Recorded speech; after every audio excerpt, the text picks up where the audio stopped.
Welcome back to Ribbon Candy Hooking. I'm Deana. And I'm Rebecca from Storyteller Wool. And you have a 2-for-1 special tonight. Happy Friday night. Happy cocktail night. You made it to the end of the week. You did it. It's time to celebrate and relax. Cheers, my dears. We have a lot of buddies on. Let's check the thread and see who's here. Let me scroll up to the top. This is always a big show Friday night. I have to say I'm super happy to have my buddy here with me tonight. I've been waiting for a long time. And what a great show, because you brought some beautiful stuff for us to look at. And you are in for a very big treat, right? Because she's like the real deal. I just fool around. She's really the real deal. Wait till you see the stuff that she brought to show us tonight. Kat's Gallery, great to see you in sunny and hot California. I bet. I'm hoping the weather's going to ease up a little bit this weekend. I think it is, right? Because it has been truly, truly horrific and painful. So let's hear some good weather reports coming our way, right? Priscilla, cheers, my dears, from sunny and cool Ohio. Great to see you. Andrea, I haven't seen you for a few weeks. Hope everything's good with you. Sorry you've been around. Studio assistant Fly has been poorly. Oh, your dog. Is Fly doing okay now? He stopped eating, diagnosed with pancreatitis. Oh no, no cure. Oh, so now on low-fat diet and seeing how he is without his meds. Okay, fingers crossed. Because I've heard, this is awful, but I've heard this before, and I've heard remarkable turnaround stories too. Honestly, I have. I bet we all have. I'm sorry to hear about Fly. I hope that he is doing better. I'm very happy to have you back. I hope that John is doing well as well. Fingers crossed, Andrea. I'll be thinking about Fly for sure. Kaz, great to see you. You have been having some busy days too. Happy cocktail night from Wisconsin. You went to your old house to pick up my book. You are getting settled into your new place. New life, new place, new times, exciting. I hope you're happy with the book. We're not talking about the book tonight because tonight is all about Rebecca. We have other times to talk about the book for sure, but I'm glad that they are arriving at your houses and that you're getting a chance to look at them. But I officially disagree with that, and I think we should talk about the book. I don't know. We'll talk about the book tomorrow because we have the book signing coming up tomorrow. That'll be fun. Yeah. I'm so excited to be here in person for that. Me too. One of the reasons I'm so selfish because we could have done anything with our time together. But one of the reasons when she asked me what days I wanted to plan, I wanted to choose a day that Rebecca was here because she's such a good friend of mine, and I thought it'd be fun to do this together, you know. Even though it's more fun to go antiquing, you know. We can do both. Way more fun. But yeah, we can do both.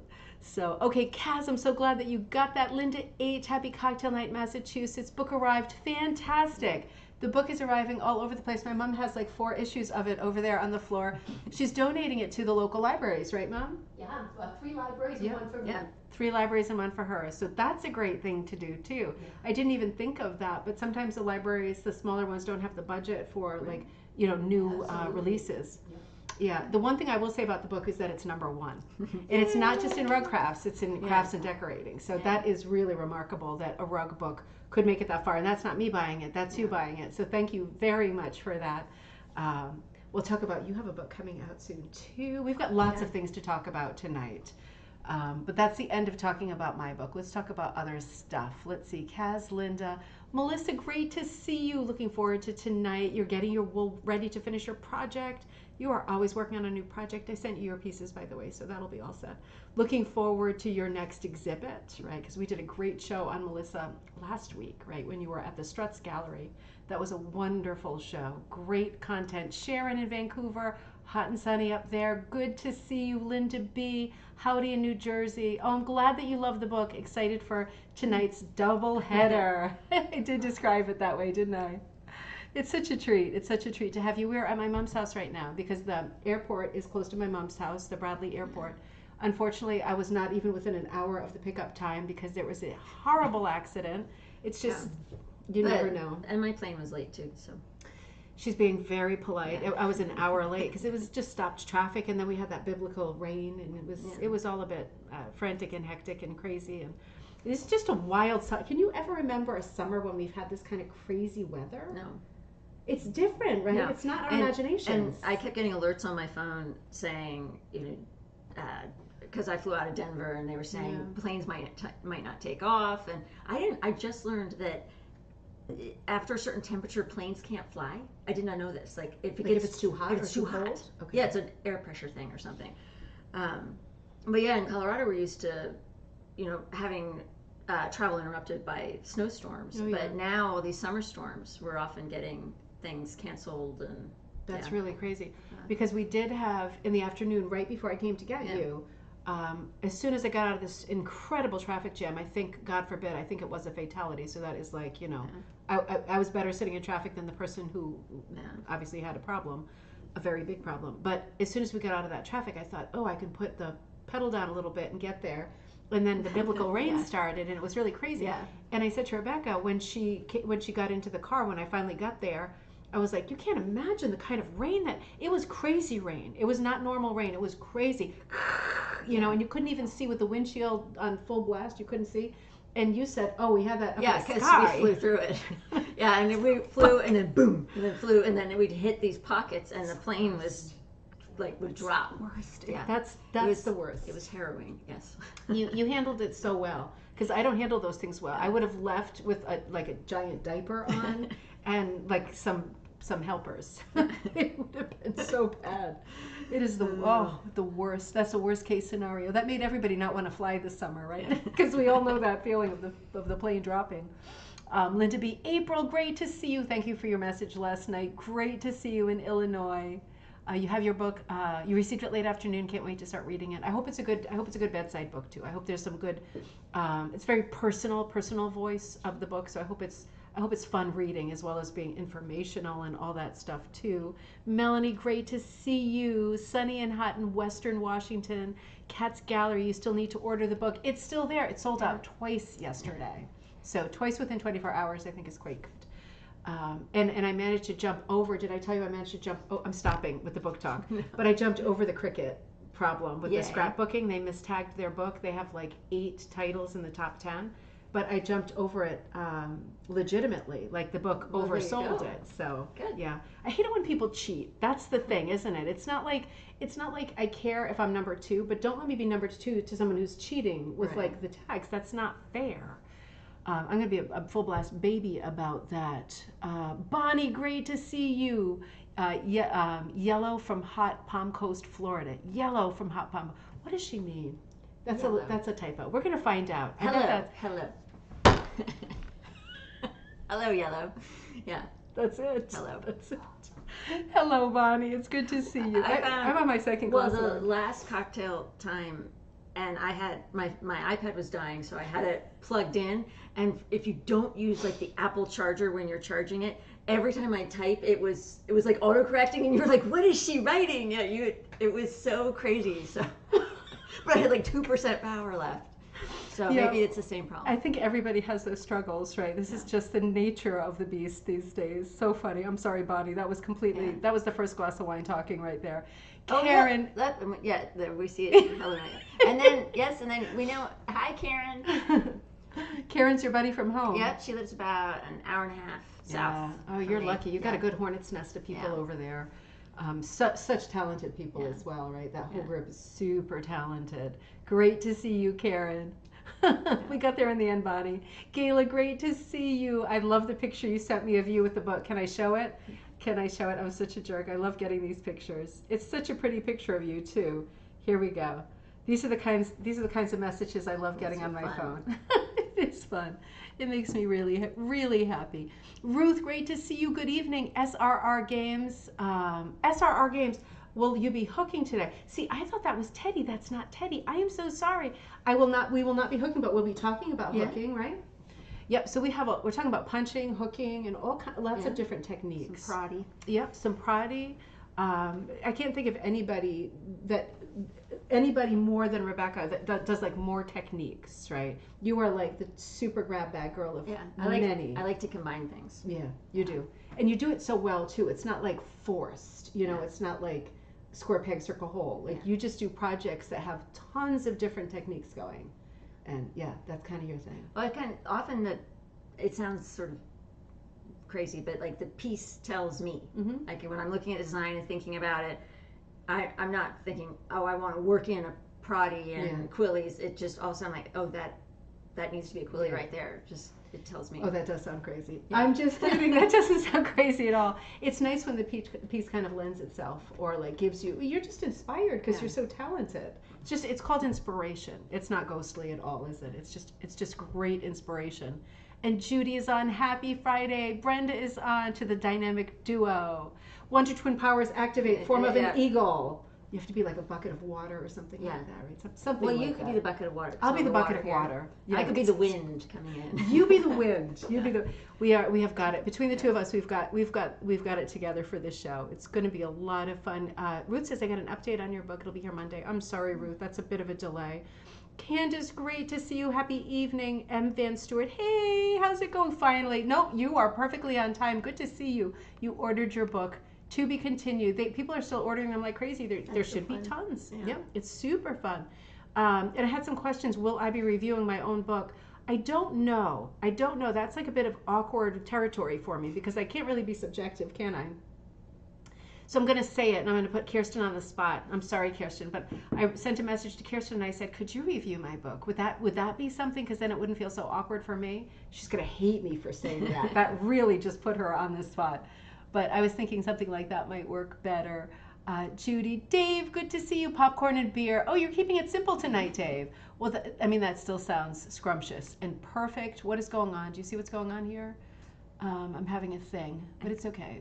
There we go.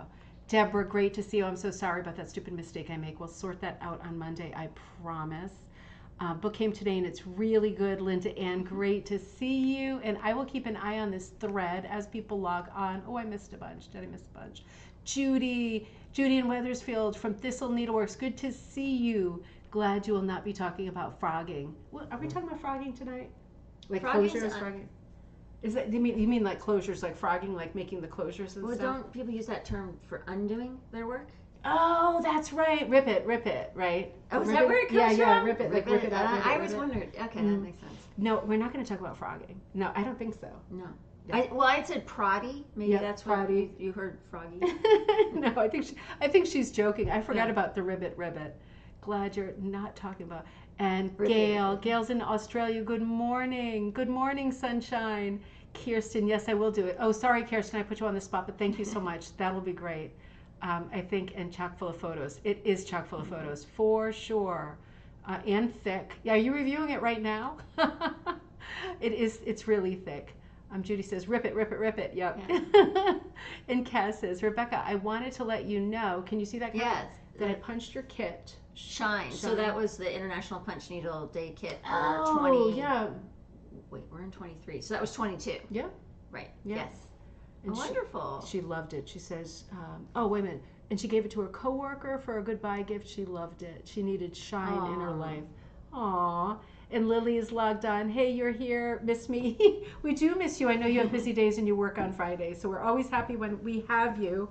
Marty's logged on. Hello in Glenville, New York. Glad that you're there too, Marty. So as we go through the show, because there's two of us tonight and we're kind of doing this very organic, right? We've got just some flow going tonight. We want to look at all of your great projects and talk as we go. And as usual, feel free in the thread to ask questions. Rebecca is sitting right here. She's real. That's not a hologram.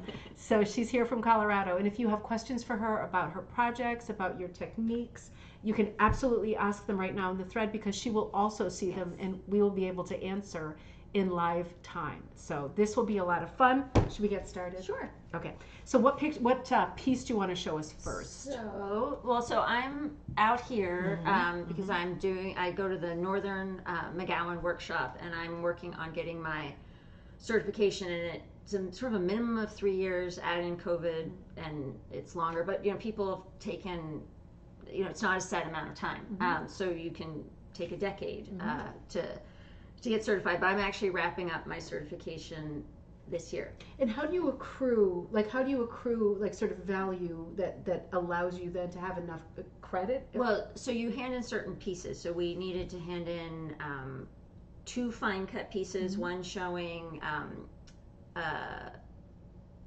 fine shading versus mock shading. We need to do a scroll piece, 2 mid cut, 2 wide cut. We get a show and tell piece, and I did that one last year. That was a really neat one. It was a Japanese scroll. So you don't know what you're going to get, and then you need to research it and then create it, and then you do a presentation on it.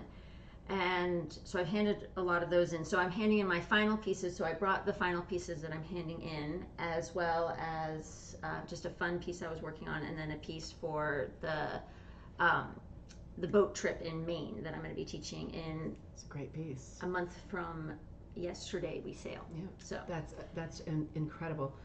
So we have a lot to talk about. I feel like with all of your pieces, I feel like the whole idea of being certified with Pearl McGowan is we didn't say that we're going to talk about this. Yeah. So I'm just springing this on her out of nowhere. It seems like it's very different than it was decades ago. Yes, and I'll have to say when I first heard about McGowan, and I asked someone about it, and I said, "Oh, what's this McGowan business?" And someone said, "Oh, you shouldn't be interested in that. That's just fine cut, fussy roses and fine cut shading. You shouldn't do that." And I actually heard that a couple times. And then a woman that I had taken a really neat dyeing course with, Cheryl Bolenbach. She used to live in Colorado, and now she lives in Tennessee. And I've been to her house many times when she was in Colorado, taking classes and visiting with her. And we'd be sitting there, and she'd be showing me, I'd be like, "Oh, what's that piece?" or "What's that piece?" And I'd be lifting things up, and the diversity was incredible. Everything from the multicolores rugs from Guatemala with the t-shirts to these wonderful wide cuts and contemporary and all kinds of things. And everyone that I admired, she'd say, "Oh, I did that at a McGowan workshop," or "I did that at a McGowan workshop." And I thought, no, that couldn't be. I thought it was all roses and scrolls. And she said, no, that's sort of, when things were popular like that back in the day, that is what was taught. But like most groups should and hope to do, they are evolving, and I think doing a good job at embracing things. Because last year there was courses with the t-shirt rugs, and then we can start with like something that no one would look at this and say, "Oh, that's a McGowan piece." Not at all. So this was a course I took last year and this is what I'm handing in for my mid-cut assignment piece. Is that like a 6? Yes. So I did this in a 6. Yes. And then the sculpted areas I hooked in a 4 and then sculpted. But this is, I got my little tag. I mean, it looks the same both ways. But and that's another misconception, is that all of the McGowan patterns are just Pearl McGowan and Jane McGowan Flynn's designs, which are gorgeous designs.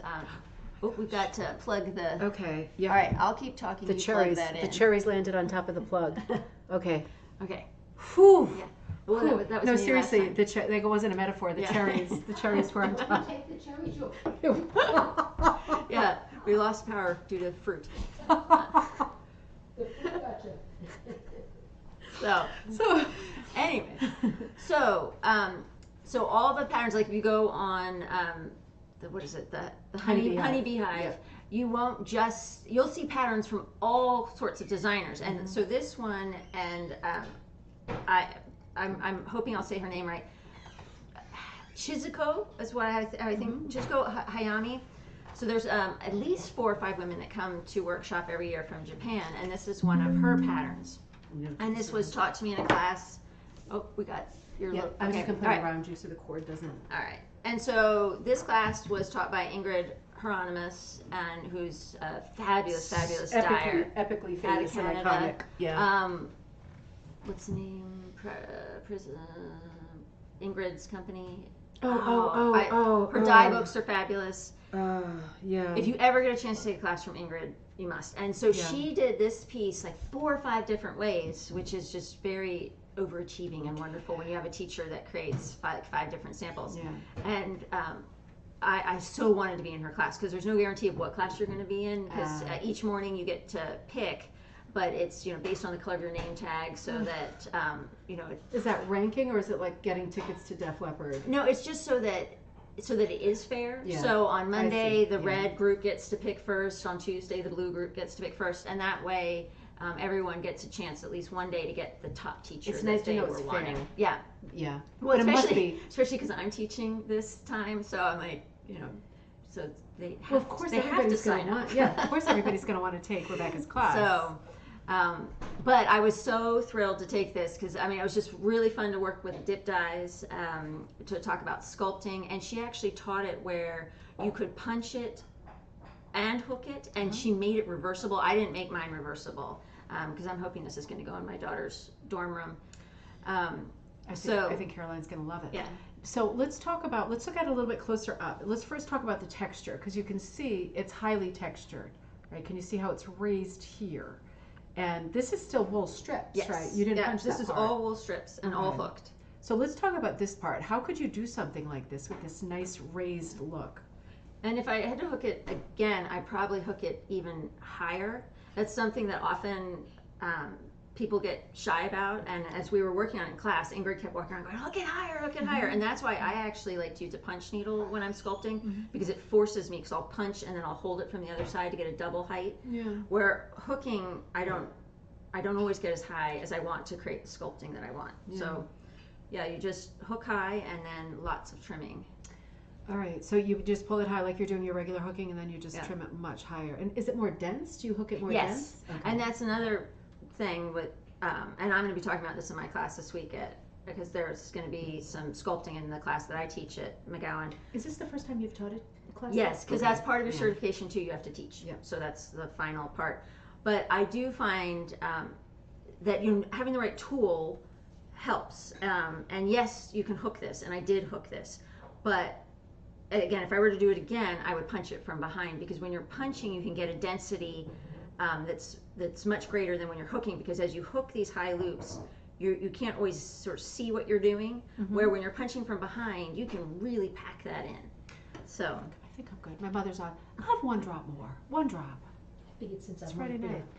there. It's the waitress is coming through. Yeah. Would you like some more? I'm good. I've got two beverages you. I'm working on right here. Okay, excellent. Yeah, I mean, this is just beautifully done. It must. Do you clip it as you go, like bar for bar? Because it must look like a bit of a mess while it's. It does look crazy. No, I hooked it all very high and then sculpted it because I wanted to make sure I had the same height. Yeah. And was that like cutting the Barbie's hair? Yes, because then you have to stop yourself. And that's why I look at it, and we're always our own worst critics, because I think, I over trimmed there, or I should have hooked higher there, and I almost pulled some areas out and redid it, and I'm like, no. She did. You can see she did it perfectly. Sometimes you just have to- absolutely perfect. So that's just a remarkable technique. I want to talk about the border too, but this whole area, the inner area, is dip dye. Yep, and this is one of Ingrid Hieronymus's, and it's just gorgeous. I mean, the wool does all the work for you. Yeah, it does. All the heavy lifting. And it was a pleasure to hook, because sometimes you want a meaty project where you're challenged, and where there was some challenge with the sculpting and not overcutting it and sculpting high enough, but it was just so relaxing to just, all you have to do is just offset the dip dyes, the strips enough to create the movement. And you have to be a bit, I guess, thoughtful about where the concentration of light versus dark Right. is. And this is a perfect example of when they say don't throw away any pieces. Oh, yeah. This was my fishing them out of the trash to find yeah. that one little piece to 'Cause fill you in. needed one more. Yeah. Yeah. And I had just enough. And if you look close, you can see where I was just trying to find that little bit to fill in. And did you dye this? No, this is Ingrid's. Okay. So I bought. Do you do dip dyeing though? Yes. Now, when you do your dip dyeing, do you do like the old Pearl McGowan thing with the coat hanger? I thought about rigging something up, but my ceiling, I have the first bay of my garage as my dye kitchen, but the ceiling's very high. And what I wanted to do was put a pulley and then raise and lower it.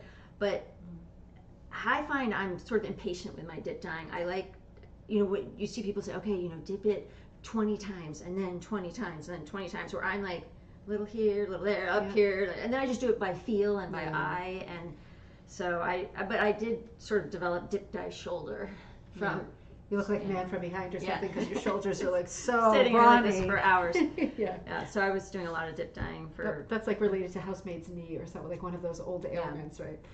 Dip dye shoulder. dip dye shoulder. It's a real thing. It definitely is. But yeah, I mean, it comes out. I know this isn't your dip dye, but I know your dip dye is gorgeous. It's just a gorgeous piece, and the border is very unusual too. Now, was it dictated sort of with a piece like this that it be the colors that it be? No, I was just up to me what I wanted to do, and I was also thinking about the colors that I knew my daughter wanted in her dorm room. Yeah. So she was working with sages and dusty rose, and I have a hard time not putting yarn in things. Yeah, And so, and what was interesting is this is one of my colors, and this just shows how color works. Like, I came up with this combination to dye this yarn, but it looks identical to this Absolutely. dip dye, and that's not mine. No, they're But both super raspberry color. yeah, with the sort of pinks and purples coming It's together. gorgeous. Is this your 4-ply? Yes, so this is, I dye over Briggs and Little Super is the base that I dye, and I really like that it's a nice coarse yarn. It is gorgeous. I don't stock that one, but this Yeah. is the one you use a lot, and you stock that. Well, and what I like about it is, although when I punch and hook with thinner yarn, I like to use the 3-ply because it fits in both the punch needle and I like hooking with it. But the beauty of the 4-ply is you can divide it evenly in half.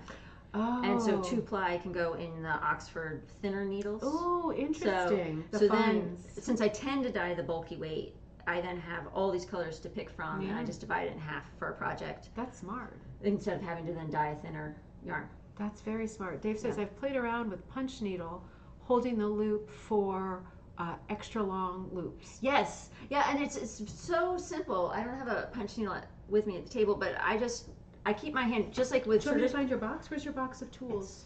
It's all the way downstairs. But I can find it. just like with hooking where we have one hand under, you're kind of doing that with punch. So I punch down and I reach my hand under and I grab the loop and then I pull the punch up. So I'm getting double the height. So with a 10, which gives you a 1/4 inch loop, I'm getting a 1/2 inch loop. And it's perfect for sculpting. I mean, you end up with a lot of waste, especially if you were doing, I mean, this is wool strips, but to punch that, and then you have so much room to sculpt all kinds of things. So it's one of those things that once you start doing it, then you see it in every piece of, oh, I could punch and hold that and get a really long loop and then sculpt. So I really enjoy doing that. I think Deanna's going down. Sharon asked a question about backing. About backing? Yeah. Where is it? I think it's right above. Oh, and then there's one about, do you like hooking or punching better? That's a great question. Is this your box? Yes. So, all right. A look at the toolbox. So yeah, when you punch down, so we'll pretend, so I punch down and then I just hold it right here as I pull back up. And so I'm going to get a loop that's twice as long. And then since you're punching from the back, you can just pack it, and then you've got this great amount of yarn to sculpt with. And I really like sculpting with yarn. I mean, in this piece I sculpted wool strips, and I have another piece to show where I was sculpting with wool strips, but I prefer sculpting with yarn because you get this wonderful almost velvet texture from them, because it's a 4-ply yarn, so the more plies, the more luscious when you sculpt. I have to admit, more and more I like working with yarn as well, for the same reason. Yeah, and we can talk about on that piece too, because I have sculpting on that. And I have my punch thing rigged up if you want to do any demos. If it like the inspiration hits you, I've got my blank punch frame. Yeah, and so here's the fine punch needle, and then the regular punch needle, and then so what I'll often do is take the 4-ply, divide it in half, and put it in this guy. So, and that allows me to not have to always dye the thinner yarn. But I really do like dyeing. I like the Atlantic, which is a 3-ply. That's the one you carry, don't you carry Atlantic? Yeah, I do 2 and 3. Because that one kind of works in both needles. Definitely.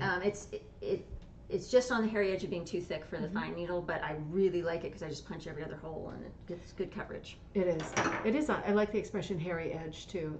Yeah. So we want. Yeah. All right. Do you want to? Sorry. Yeah. Let me see. Let's catch up. All right. What you use? Yeah. We have the island. Okay.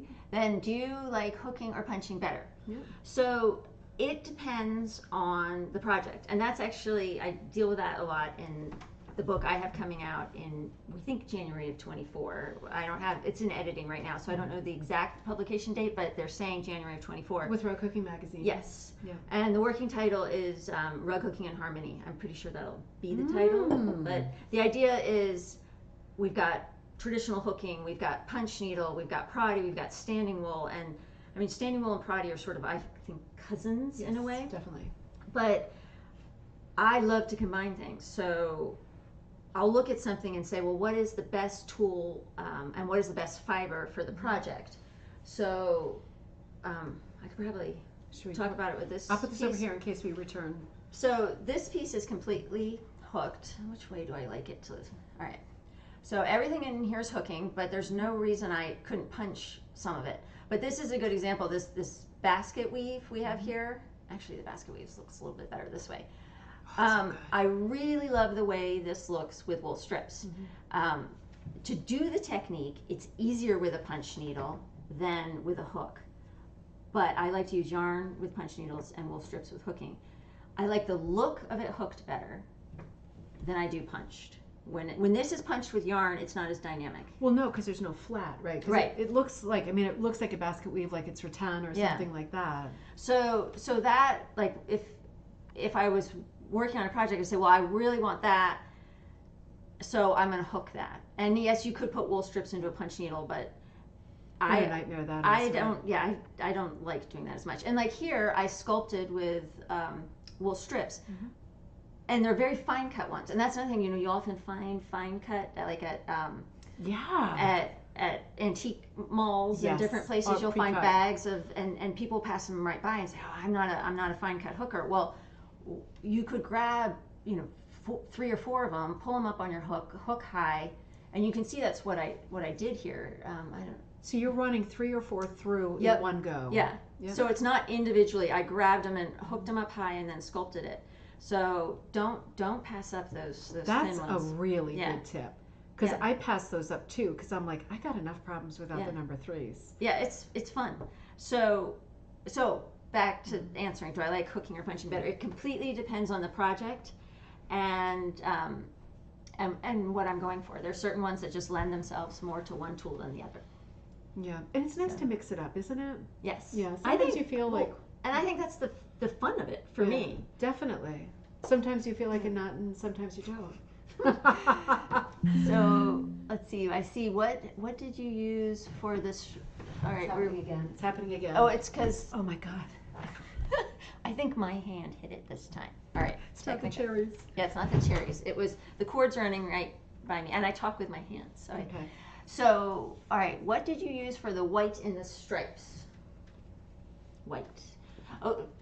Okay, in between here. Mm-hmm. So that's a very, very pale pink.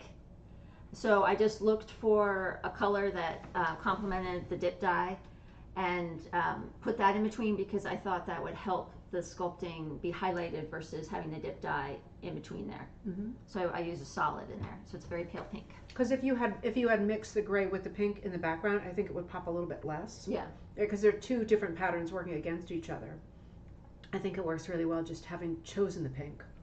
But yeah, same pink, right? Yeah. Mm-hmm. Yeah. Any more questions coming out of that one? No, I think that's that. I feel like a nut. Sharon said it's nice that you aren't sniffy about combining.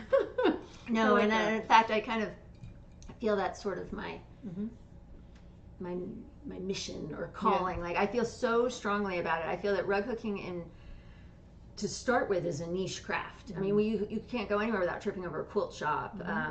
And we are just as fabulous as quilters. In fact, a lot of us are quilters. And since rug hooking is already a niche craft, why divide ourselves even more? Why be a puncher or I'm just a hooker? And that's where I thought rug hooking and harmony. I thought, well, maybe someone will read this book that would never consider punch needle, but they'll read this book because it has a lot of hooking in it. And maybe the reverse, someone who has no interest in traditional hooking and thinks it's just for us the old ladies, and and really into punch, might say, wow, I never thought about traditional rug hooking. I'm going to give it a try. Yeah. So that's I think that's really important for the longevity of this art form, is to embrace all forms. I never thought about that, because you always take the high road with everything, right? You're like so classy, and you're just so talented and very proper in the way you approach everything, and appropriate. I mean, you are the perfect like poster girl for like bringing together rug hooking and punch needle. And I never thought about that, because you do so much with yarn, and you are more punch heavy than you are, wool strip girl. That is an extra layer that you need to work through in your career with your direction. Just like breaking down that weird barrier that people have, there is still a population of people who feel that punch is not legit. And I never thought about that, but that's something that you deal with, for example, way more than me. Yeah, and I've even seen the reverse, where punch is being embraced by a lot of young people, and they hear about traditional hooking and they bristle. Yeah. And there's no reason that traditional hooking can't be, like, I think this is a tremendously contemporary graphic piece. This is not, old-fashioned in any way. And so I want to break down some of those stereotypes. I think that's really smart. And when you think about it, you know, we talked about rug hooking like in the late 19th, early 20th century when all of the patents in the 1900s were being applied to punch tools, right? The early punch tools like the Blue Nose, and ones that were even earlier than the Blue Nose. And those patents were calling them rug hooking machines, but they were punch needles. And, you know, the punch needle evolved, and this Oxford punch needle is exactly like ones that we also saw in the 19th century. This is just the updated version with nicer materials. It's more comfortable, easy to hold, and a little bit more effective. But all of these machines existed in the 19th century.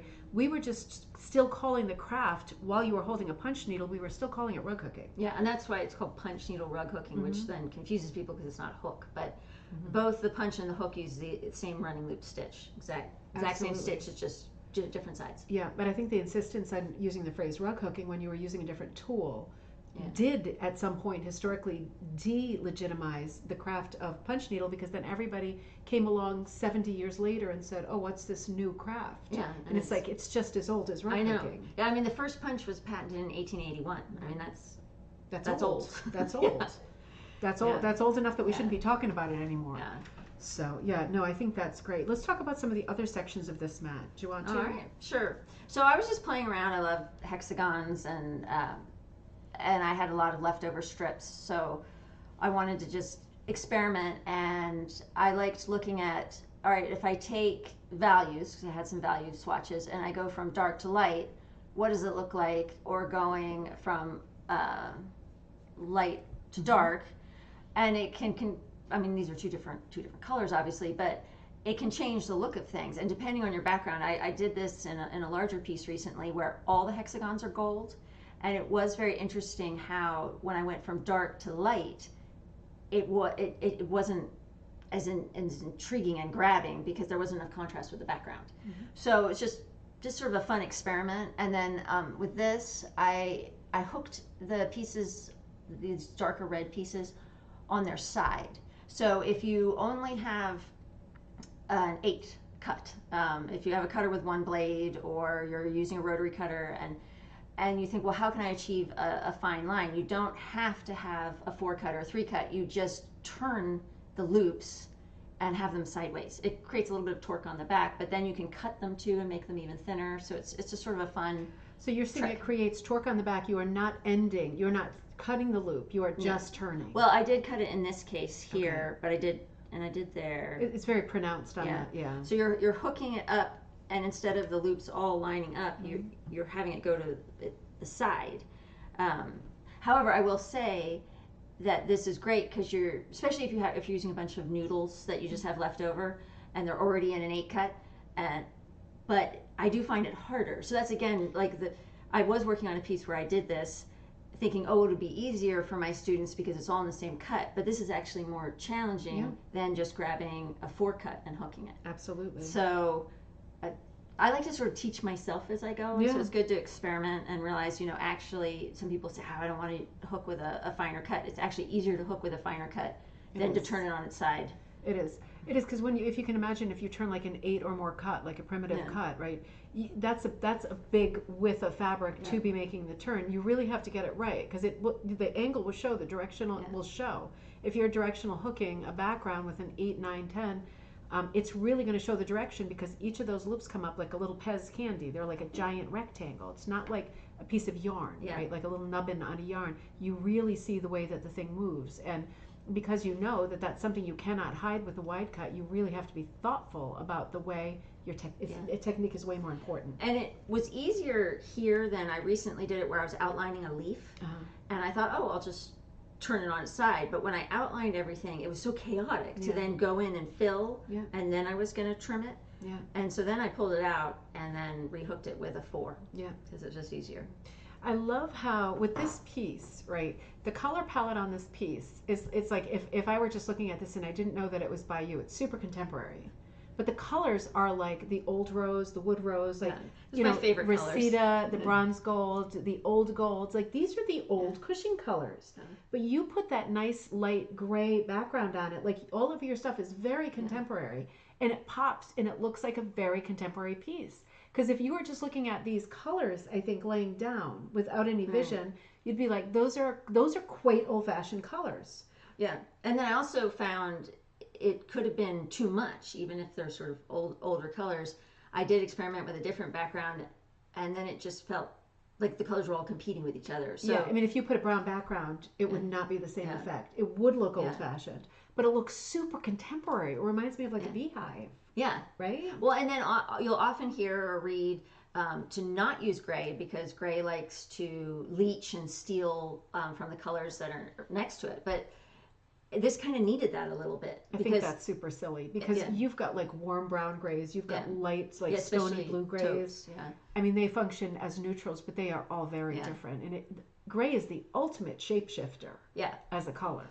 And I felt it helped sort of unify it and also dull them down a bit because at first they all sort of were shouting for attention. It's such a cool piece. It's so cool. Do you want to talk a little bit about the sort of peppermint thing going on? Yeah, I love doing that. I know, you do. You're And so I good do at that every time. The first time I did it where it just makes me happy. And I was working on a fruit piece and I didn't really like it because it felt sort of old-fashioned. It's like a fruit bowl. Yeah, it was it was an assigned piece that I needed to do. And then I put a border like this and all of a sudden it gave it a little oomph and a little something. And so that's just hooking with two different contrasting colors. And you're just alternating and them. you're just holding them underneath and you just grab the other one each time. Yep. So it's like if you're knitting, right? And you've got two pieces active and you have a couple balls on one side of you or one on, and they're both active. They're both attached, right? They're both attached. And that's an example though of tools. It's easier to do this with a punch needle. Because with a punch needle, I take my light gray and I punch sort of every fourth hole. Ooh. And then I go back with my dark gray and then hit the middle in the same line. Do you have to nose through the other one? No, you just sort of shove it aside. Okay. Yeah. So you just kind of needle under it and pop right through. And it's just easy breezy, where when you're hooking, you're having to hold both and make sure you're grabbing the right one each time. Yes. Where with punch, you're doing one color and then the That's next so color. interesting. You just go ahead and punch them in. Yeah. And then they are covering the spot, but you just nudge them aside so that you can get into the spots you mean to get into. Stay all in the same row. That's great. That makes it seem really easy, doesn't it? Because that is a great effect. Yeah, it's just happy. It's a happy stitch. It really, I think maybe it's because of Mackenzie Child, right? The designers that like when you see that kind of checkerboard border, it does feel really contemporary and also very high end. Yeah. Yeah, and then, but you can totally do it in neutrals. Like it doesn't have to be black and white, which a lot of us think of with the checkerboard. Yeah. And then I've done it with 3 colors too. I wonder how much of a nightmare it would be to do like a whole background that way. Probably be fiddly, huh? That would be hard. Yeah. And you have to be mindful of what colors on either side because it has to have enough contrast for the 2 colors to show up. That's true. You're not just dealing with one color. You're dealing with 2. Yeah. So. Yeah. The 2 stripes and then the one on the and if you had 2 different colors, then you're dealing with 4. Right. Yeah. That is a thought, isn't it? Yeah. Ooh, that's interesting though. Because if you weren't framing it out like this, and for example, you had this lighter heathery gray on the inside, then the inner part of the peppermint stripey would look really different. Yeah. Yeah, not as pronounced. Very good piece. So we talked about the Waldeboro. Yeah. And this I'm just hooking high, and I didn't sculpt it. No. And we were talking about that the other day. What hoving? Yes, yeah, hoving. Yeah. Just hooking high. Yep. And some people use that term just hooking high or hooking and sculpting. Yeah. So I thought you meant hoovering. I'm like, we were not talking about hoovering. We've never talked about hoovering. So, and then what else do we have going on in here? Oh, and then just mixing cuts. So this is the exact same piece of wool, but I have hooked it in I believe that's a 4, and then an 8, and you just see different colors come out in that smaller cut, and it's a neat combination to have the thicker, larger cut on the outside. Yeah. And I did that where I hooked and turned it and then trimmed it. So it does give it gives the illusion that it's like a patterned wool or something, doesn't it? Yeah. It looks like it's a pattern, but it's just 2 very fine mixed together. That's really smart. You hooked this part. Yes, this whole piece, this one's hooked. So I love the class you did with the different punch stitches. That's from Karen. Yes, and so the class that Karen's talking about, and I taught punching. We did this stitch using the punch needle, and then we were sculpting, so we were punching and holding it, and then sculpting, and then we did at the very end of class, we did this with the punch needle. And Karen, do you agree? I mean, feel free to disagree, but I think it looks better hooked. I mean, I liked the look when we did it with yarn with the punch needle for the basket weave, but to me, the basket weave really shines when it's using the wool strips. So, but it's a great stitch. It's gorgeous. And then let's see, do you use any special tools techniques when you sculpt? So I like to punch, but in this case I just hooked it high, and then a trash can. And it's nice for your family and your pets when you don't just decide to do this while watching TV. It's a tremendous amount of vacuuming, and then the pets get it all over themselves. So so we'll pretend that these are nice scissors and not my paper scissors. Any scissors work though, right? But you really like nice sharp scissors. Do you like the bent scissors? I have them, but I don't use them. Okay. It's an applique scissors that I have that I think they're called Karen Bentley, or she's some applique person. Very sharp scissors, and then I have it sculpted very high, and then I'll hold it to the side, and so the scissors are perpendicular. So sculpting is just with scissors. And then, do you need 2 different hooking tools to do the border? You aren't changing yarn each time. So no, it's just the 2 strips are underneath, and I'm going down and just grabbing one over the other. So when you're but she said because you're doing 2 different colors, so you're completing one circuit by punching into every X amount of holes. When I'm punching, I like if I punch this, I would do the light gray all the way around, and then punch it with the dark gray. When I hook it, I'm doing it at the exact same time. So I'm hooking 1 loop of light gray, then 1 loop of dark gray. Just alternating the tails. Until they run out. In theory, you could do it with more colors. Could you? Oh yeah. Infinite amounts of colors. You would just have a lot of you would have a lot of running on the back of it, right? I mean, it would you'd have to carry that many holes if you were doing 5 colors, right? It would have to jump or carry across all of the holes in between, but it would still work in theory. Yeah. Yeah. It's just, and I suppose this technique, I say peppermint. What is that called? Bead. Because to me it looks like beads, a bead stitch. Yeah. Oh, and then I've heard it referred to as the seed stitch as well. So seed, like bead. Beads. Yeah. But because it's tiny. Peppermint. Yeah. Yeah. Do you ever do that with yarn? Oh yeah, do it all the time with yarn. Okay. Yeah. So you can still do it with yarn. Yes. And I guess it's maybe less pronounced than. It will work better with a bulky weight yarn than a thinner yarn. Yeah. And then being really mindful of the contrast of what's beside it. Yeah. And then making sure everything's punched or hooked close enough to help the loops stand up upright, straight. And so that's where a coarse rug yarn would work better than a floppy or sock yarn or something silky or something. Yeah. This is just a beautiful sampler piece. It's a great piece to talk about. It's a great piece to look at. It's just a gorgeous sampler piece. Do you want to talk about? We're going to return to more rugs, but do you want to talk about any classes you might have coming up? Well, I have the class in Maine, and that's sold out. Sold out +1, apparently. So we have an extra sailor, which is fun. And an extra sailor. Yeah. So, I mean, I can't think of anything more exciting than sailing and hooking and punching in the fiber arts all at once. So, really looking and forward eating, to that. lots of eating. Mm-hmm. So, and what's so neat is we're gonna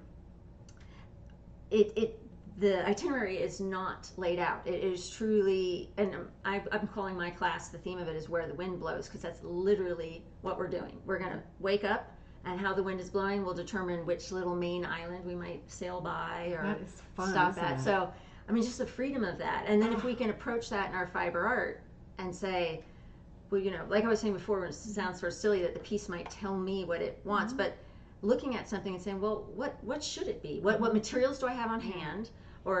And what do I feel like doing, and when do I want to get this finished by, and all these different winds that could come in, and then influence and sway, and and it's nice to be open to that kind of. It's nice to be flexible with everything in life. It's nice to be flexible, isn't it? You find things go a lot easier when you can be. So we can talk about this guy. So and here, I'll hold it and you talk about it. So this is my piece, and we're not going to be actually doing this pattern, but this will be a future class to be announced at a later date. But on the sailing in Maine, on the J&E rigging, this is sort of the inspiration piece where all the students are going to be working on their own piece with the idea of working with hooking, punch, Prody, and standing wool. And then it's evolving as I'm communicating with the students. I like to spin, and one of my students, turns out she's a spinner as well, and she said, well, I want to bring a lot of my hand spun yarn. And so that got me thinking. I said, well, okay, well, I have a fleece that I was cleaning, and so I have these wonderful locks. And I said, well, I'm going to bring the locks, and let's hook with locks. And then the other person like, oh, well, I love needle felting, and I actually have some needle felting in this piece. Ooh. So we're going to just experiment with what will work best with what the students are designing. So when I did this piece, I knew I wanted to do sort of a porthole and a compass. So, and I started with the idea, this was what I envisioned first, was the waves through the porthole. And then I thought then the compass would lay on it, and then about the wind, and I thought, well, quillies and an unraveling quilly would make for a fun wind. It turned out to be a lot more complicated than I expected. So there's quillies. Yeah. All these circles are quillies. Yeah, so and that's just, spiraled wool strips, which there's some nuances because it has a different texture to it, and then if the piece is going to move at all, that can be a little problematic because it wants to pull away from the quilly. So, and then here, so this I have, and Karen will remember this from class. Yeah, let's show this close up because that is so cool. So that is a piece of piping or cording like you'd have for upholstery on the side of a pillow or on a couch, and you can get the cording from craft stores. Yep. And so I laid it down and just tacked it with thread. And now I could have wrapped the cording with yarn, and you can make quilt bowls that way. But what I did is I took a punch needle, a number 8, so it was the longest one. So this was sewn down, and then I just jumped back and forth with the punch needle. Right over the cord. Yeah, and we can see it from the back. And then that just scared everyone. You know that, right? It's Velcroed on. And if you want to know how to display your piece, go to the craft store and look for something that rings a bell. There you go. So I found this wooden compass, and I added some paint to it to make it look a little more weathered, and then Velcro. But that's you painted the surface of it a little bit? Yeah, just to add this nice. little kind of detailing between each board. I added a Oh, little that's white nice. paint and Yeah, a little washed white on the out. edge. Yeah. Oh yeah, it is a little lighter around the edge, right? How pretty is that? So I don't know if you can see that. So those are just the loops from the punch needle that have jumped on either side of that cording that's sewn right here. Yeah, like a zigzag machine. Yeah, and I've used that to do I was trying to make a nest, and it turned out actually to end up being a side of a tree. It kind of evolved, but yeah, you can do all kinds of things with that. You mean because it's so high up? Well, I had the vision of creating a piece that was going to be a nest, and I was doing that, and then it was going to be twigs, and then it just looked really beefy and odd. And so then it actually evolved into being a knot in the side of a tree, and then I added an owl, and it was really, I remember that. That piece, that was really, that was even more pronounced, the depth of that. Yes, because it was a bigger piece of piping. Ah, gotcha. But so the piping was thicker, so it was taller, and it just made for a higher relief. I see. And things don't always turn out as you plan. I mean, I really had this vision of this beautiful, delicate, twiggy wreath, and it was going to have berries, and now it's one of my favorite pieces, and it's the side of a tree with an owl. It's a fantastic piece. It's a completely different piece. Yeah, that is a crazy piece. So yeah, with this guy, and then so here, sculpting again, we were just talking about sculpting. So I use the number 8 fine of the Oxford needle, so I was using a thinner yarn, because fine takes the finer yarns. And so I punched, it gave me a 1/2 inch loop, which I then just trimmed and sculpted. So, but this is I think a good example of, to get these more pronounced areas that just did better with wool strips. It gave me the look I wanted where yarn wouldn't have. To get the shading I wanted in here required a smaller cut. So I hooked with a 4-cut, and here this was needle felting to do the clouds. Oh, you used the little needle. Yeah. Okay. And then right here, these are the back stitches of the punch needle. Let me see to get it. Oh yeah. So the wrong side. Yep. Yeah. So you did the wrong side for that, and then you took your little needle felting needle, Mhm. which is that little L-shaped single needle, right? You don't have to go for the crazy clover one with 20 yeah, stabbers. the little barbed Yeah, thing, and just the one, and stabbed it. and you just attach it because, of course, wool sticks to wool. Yeah. So, oh, that looks fantastic. But I was thinking the wool locks could work well as Oh, clouds. God, yeah. So I'm really excited to try hooking with locks Yeah. because that could have done. That could have worked there I too. like the little sort of crests of the waves too, being really Yeah, just the little wild. white cats. Yeah, So little so cats. that's a sort of a family story. I grew up sailing, and from probably about the age of 8, and I was out on the boat with my father, and he was talking about the white caps, which are the foam on top of the waves. But in my 8-year-old brain, who was desperately trying to get a cat, I was angling for one. I heard white cats, and I thought he was saying, "Look, white cats." Oh, no. And I was looking out over the water, going, "What? There are no white cats out there." So for the rest of our sailing years, anytime we saw the waves breaking, we'd go, "Kittens! It's kittens!" Did you get a cat anytime? I eventually did get a Oh, cat. good. Yes, All right. I campaigned for a full year, and I got a kitten eventually. So Oh, see, it's good to mishear things Yeah. sometimes. yeah. So yeah, we've got quillies. Now, usually I like to hook around quillies because when you're hooking, you're coming towards yourself so you can see what you're doing. I was on a deadline to get this finished, so I punched it from the back, which was a little problematic because I couldn't see the quillies that well. So I laid it on my light box. Oh, I see what you mean. Yeah, because I was 'cause you're punching. on the wrong side. Well, I mean, I could see where The hole was. The where circle. well, and this is a tip. If you're going to do this, then try to use brown thread, Sorry. because then I could see where I had sewn.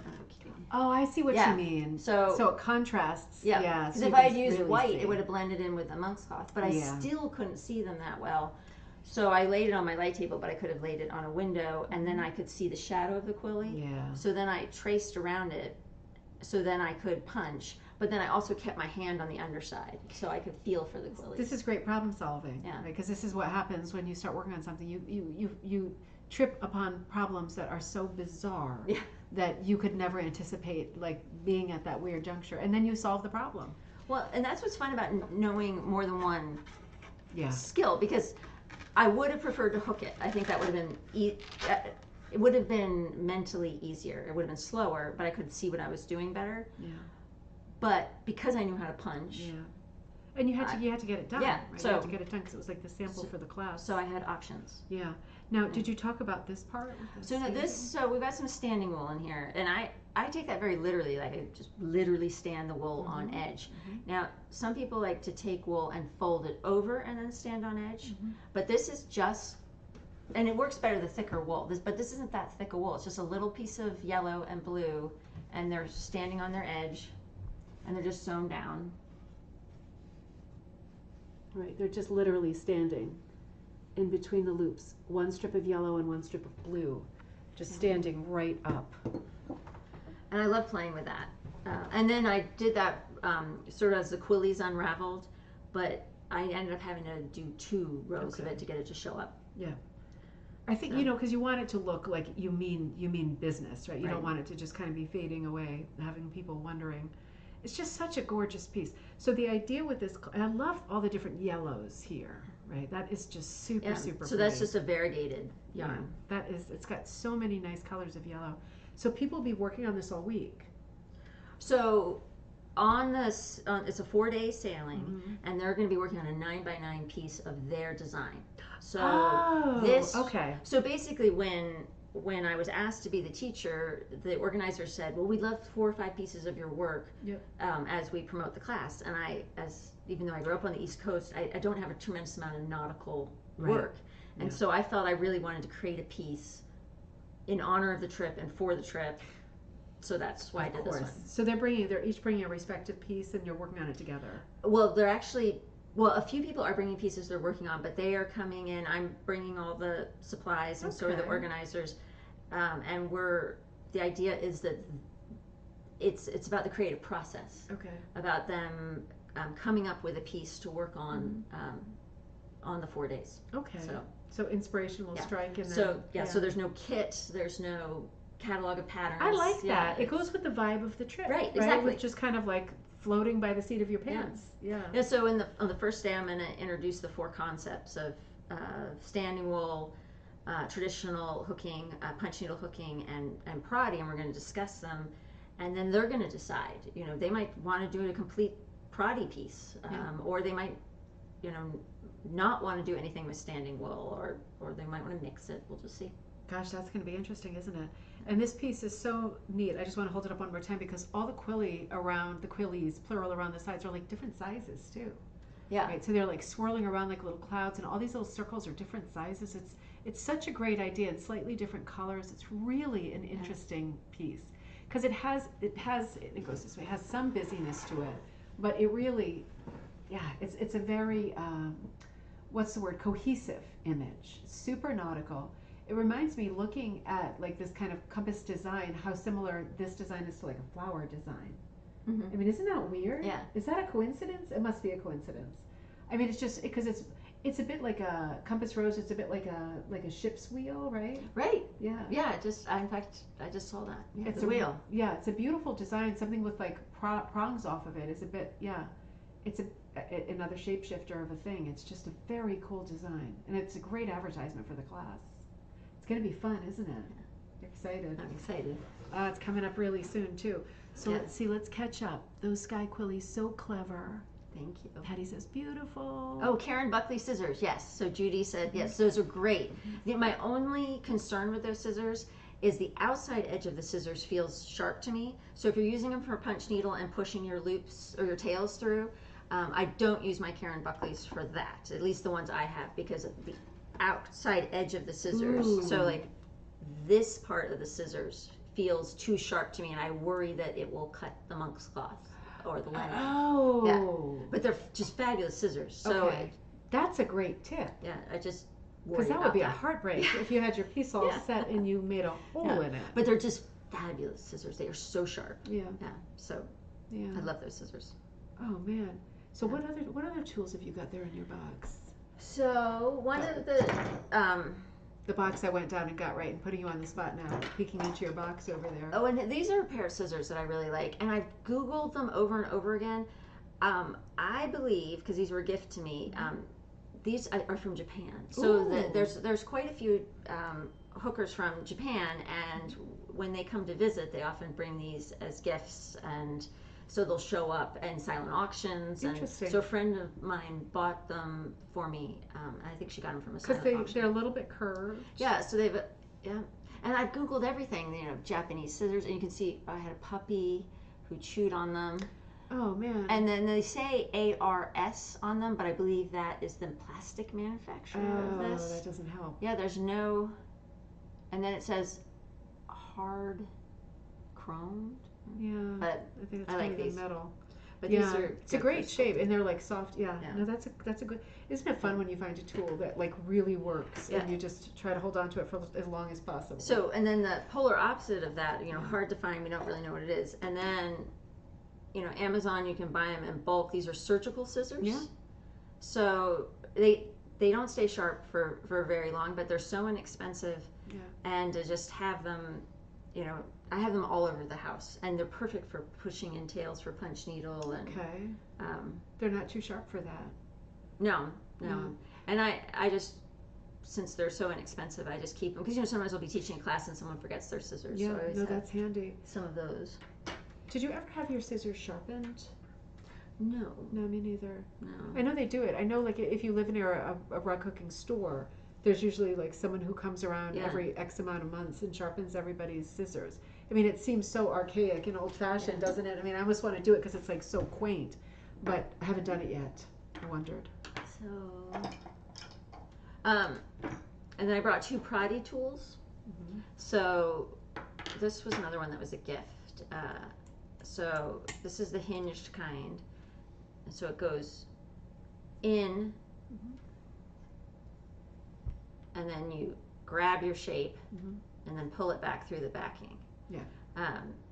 I find it's hard. It's thick. hard. Yeah, it's hard to work with. Yeah. Now, I think this works well if you were doing a Prody mat that's not on a frame, so you've got the linen folded in half, and then you can just motor with something like this. Yeah.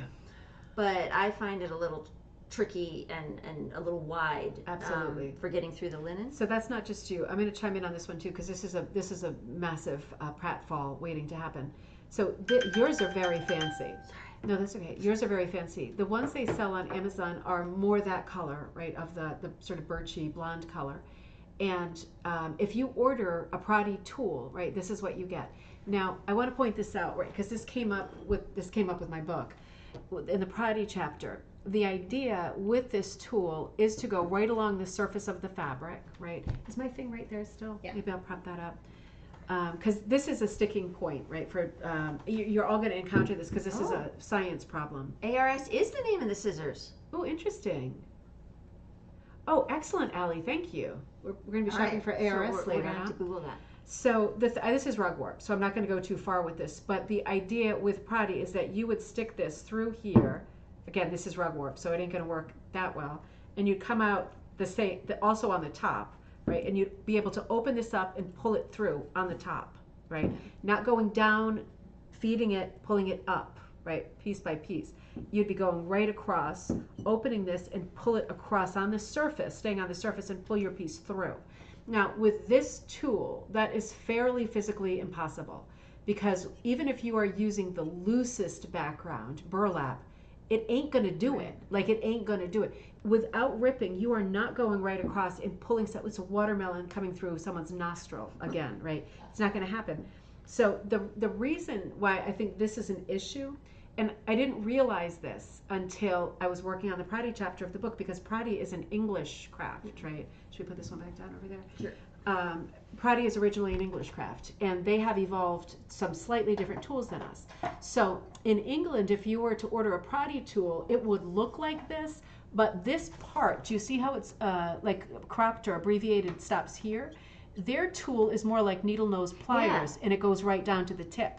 With that tool, you can stick the tip through, pinch something and pull it through. With this tool, you have to at least get up to this far, right? Because this is where the top part starts. You have to at least get into this far, and look at how thick that two pieces would be without even having a fiber in there to pull through two loops on the surface. It can be done, right? You can force it to happen. It can easily rip because it's that kind of impossible space situation, right? An object can only hold so much space. But you're right, if you're going through it folded, that's a different story. If you're going through it like this, right on top, that's not going to happen with this tool. You need the one where this top prong goes right to the edge. And again, that is the standard British tool, but in the US, this is the tool that you get. That thing is such a pain, isn't it? So it's worth saying that, because when I wrote the book, the girl who reviewed the Prody chapter, super knowledgeable, I forgot what her first name is, but from the Ragged Life. Yes. And she said, I'm not sure that she's using the tool right. And I responded back, I appreciate the comment, and it wasn't a snarky comment, but the tool that she sells is not this tool. Okay. But So it looks very similar. It looks similar, Yeah. but her tool, it goes all the way down to the bottom, and then you can easily do that. That's really good to know. It's a very big difference. It's an apples and oranges, because you think you're going out of your mind with this tool, because it's just, you're going to rip the backing if you're going to force the issue. So it is a completely different tool than they have in Britain, although it looks very similar. And they use the word Prody. Yeah, they do. P-R. Or Prody. They go for either. And clippy, too. Yeah. Well, and that's when they Clippy actually for the cut clipped it. hoops. Yeah. Yeah. But you can do with this tool, and this is what I would do, and you tell me what you do too. I just go, when I have this, I have it stretched on my frame, and I just go through it, grab it, and pull it up, like half of the leaf, pull it up. Oh, I did it good right there. You see what happened? And then I go back down to the next one, pull the other side up. So I pull it up piece by piece like this if I want to use the tool. That's how I use it. Yeah. So this tool just sits with my other tools the vast majority of the time. Yeah. And unless I'm doing one where I fold over, because when it comes to just grabbing, I'll just often use a hook. Yeah, it's and easier. just reach down and grab each side. Yeah. But then the other fun tool is hemostat, and it's a non-locking hemostat, which are hard to find. Now there are some clever people out there, because the locking ones are a lot more affordable, and they have tools that I don't have, and they just Do they lock here? Yeah. Okay. So the locking ones have a lock right here, and then some people have figured out a safe way to cut that off. But you can find them without the lock. and then you're just, again, you'd go down through, grab your piece, pull up one side and pull up the other. Yeah, and this is a great tool. Let's show that close up. Is this an Amazon type of a tool? eBay. I found these on eBay. So put in non-locking hemostat. And that's HEMESTAT? I think I'm not a good speller. No, I'm not a good. Hemostat is a weird one, right? It sounds it's like another word for forceps, right? They're yep, forceps. Yeah. But and they're not. They have slight teeth on the inside, but it's not cutting. It's not going to cut anything. Right. It's going to grip. If you can see these little teeth, it could do a little bit of a grippy grip, but it's not going to cut anything in half, right? They're not cutters. So this is an excellent tool for just grabbing something and pulling it back through. Way more effective than this is a tough tool. Yeah, I since I got it as a gift, I was happy to get it, but I don't use it. No, I don't. I tend to do Prody from behind and just keep pushing through. Yeah, and this is tricky. That's probably in my other tool bag. The traditional prodder, it's just a tapered piece. I use that quite a bit. I use that and push it down, prod it down, and then I prod down the other side. So I'm working from the back, like with punch needle. Yeah. So I'll often actually use that the most because I like doing Prody from the back. Well, depending on the project. Again. Well, you often work on the back because you're punching, because you do so much punching, so you're back there anyway. Well, and it will depend. Like I was working on a play mat, and it just depended on what I was doing on that section of the play mat. If I was hooking on that section, I didn't feel like taking off the frame and flipping it. Then I grabbed my hook when I wanted to do some Prody. Where if I already had it flipped because I was doing a section of it with punch, then I grabbed my prodder tool and prodded down when I was doing Prody in that area. So it makes sense. Even though they were the same. You get used to doing things the way that you do, and it's always nice to find new tools and to stretch yourself a little bit. This is like, I'm sorry, this is a game changer, I think, for a lot of people. The hemostat. And I know you know this word because people have used it in the thread before too. Thank you for the spelling, Melanie. It's that's a really great tool because it is super dull, but those little teeth are going to grip really well. And this is the kind of needle nose tip. That's the kind of size that the British do use with their prodding. See, this is a prodding spring tool, right? So that's different. Rebecca, you're talking about the thing that looks like that gross thing you clean your ear out with. That's like a bulb, and it has like a but it's wooden. Yeah, and it's just a tapered. Yeah, it's like a little bulb with a little, it's like almost like a peg. Yeah. So that's the one that you prod down with, and this is the Prody tool. That's the spring tool, right? So they are two different tools, but they're both for doing Prody. It's just one of them works from the back, one of them works from the front, just like punch needle rug hooking. Or one works without a frame. Yeah, that's the one advantage to that. Because I have in my sort of idea cache of what I want to work on. I want to do a rug using t-shirts, and I thought, I could just no frame and just do it in rows and pull and use this, just go straight through the folded linen and pull chunks of t-shirt material. I'm wondering, just a thought, I wonder if you could use this tool, like if you wanted to cut up t-shirts, like let's imagine you were working on latch hook backing instead of a rug hooking backing. Ooh, even better. I think this would work, wouldn't it? Because it's so giant. You could just go through and pull through giant strips of t-shirt material. I like that idea. Right? It's worth a shot. It might be that the rug hooking backing is too rigid and it just hurts your hands too much.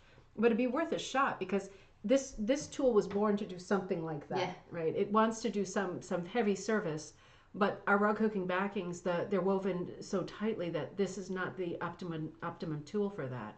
But maybe a latch hook backing would be a bit more forgiving. It's a great idea. Something to try. What else have you got over there? Well, I see Karen said she makes a big hole, and she showed me that. You drive a hole through that first. Tool, Yeah. So that's a great tip, Karen. That definitely will work. Yeah. So since with the New Year's popper, since we're talking about Prody. Yep.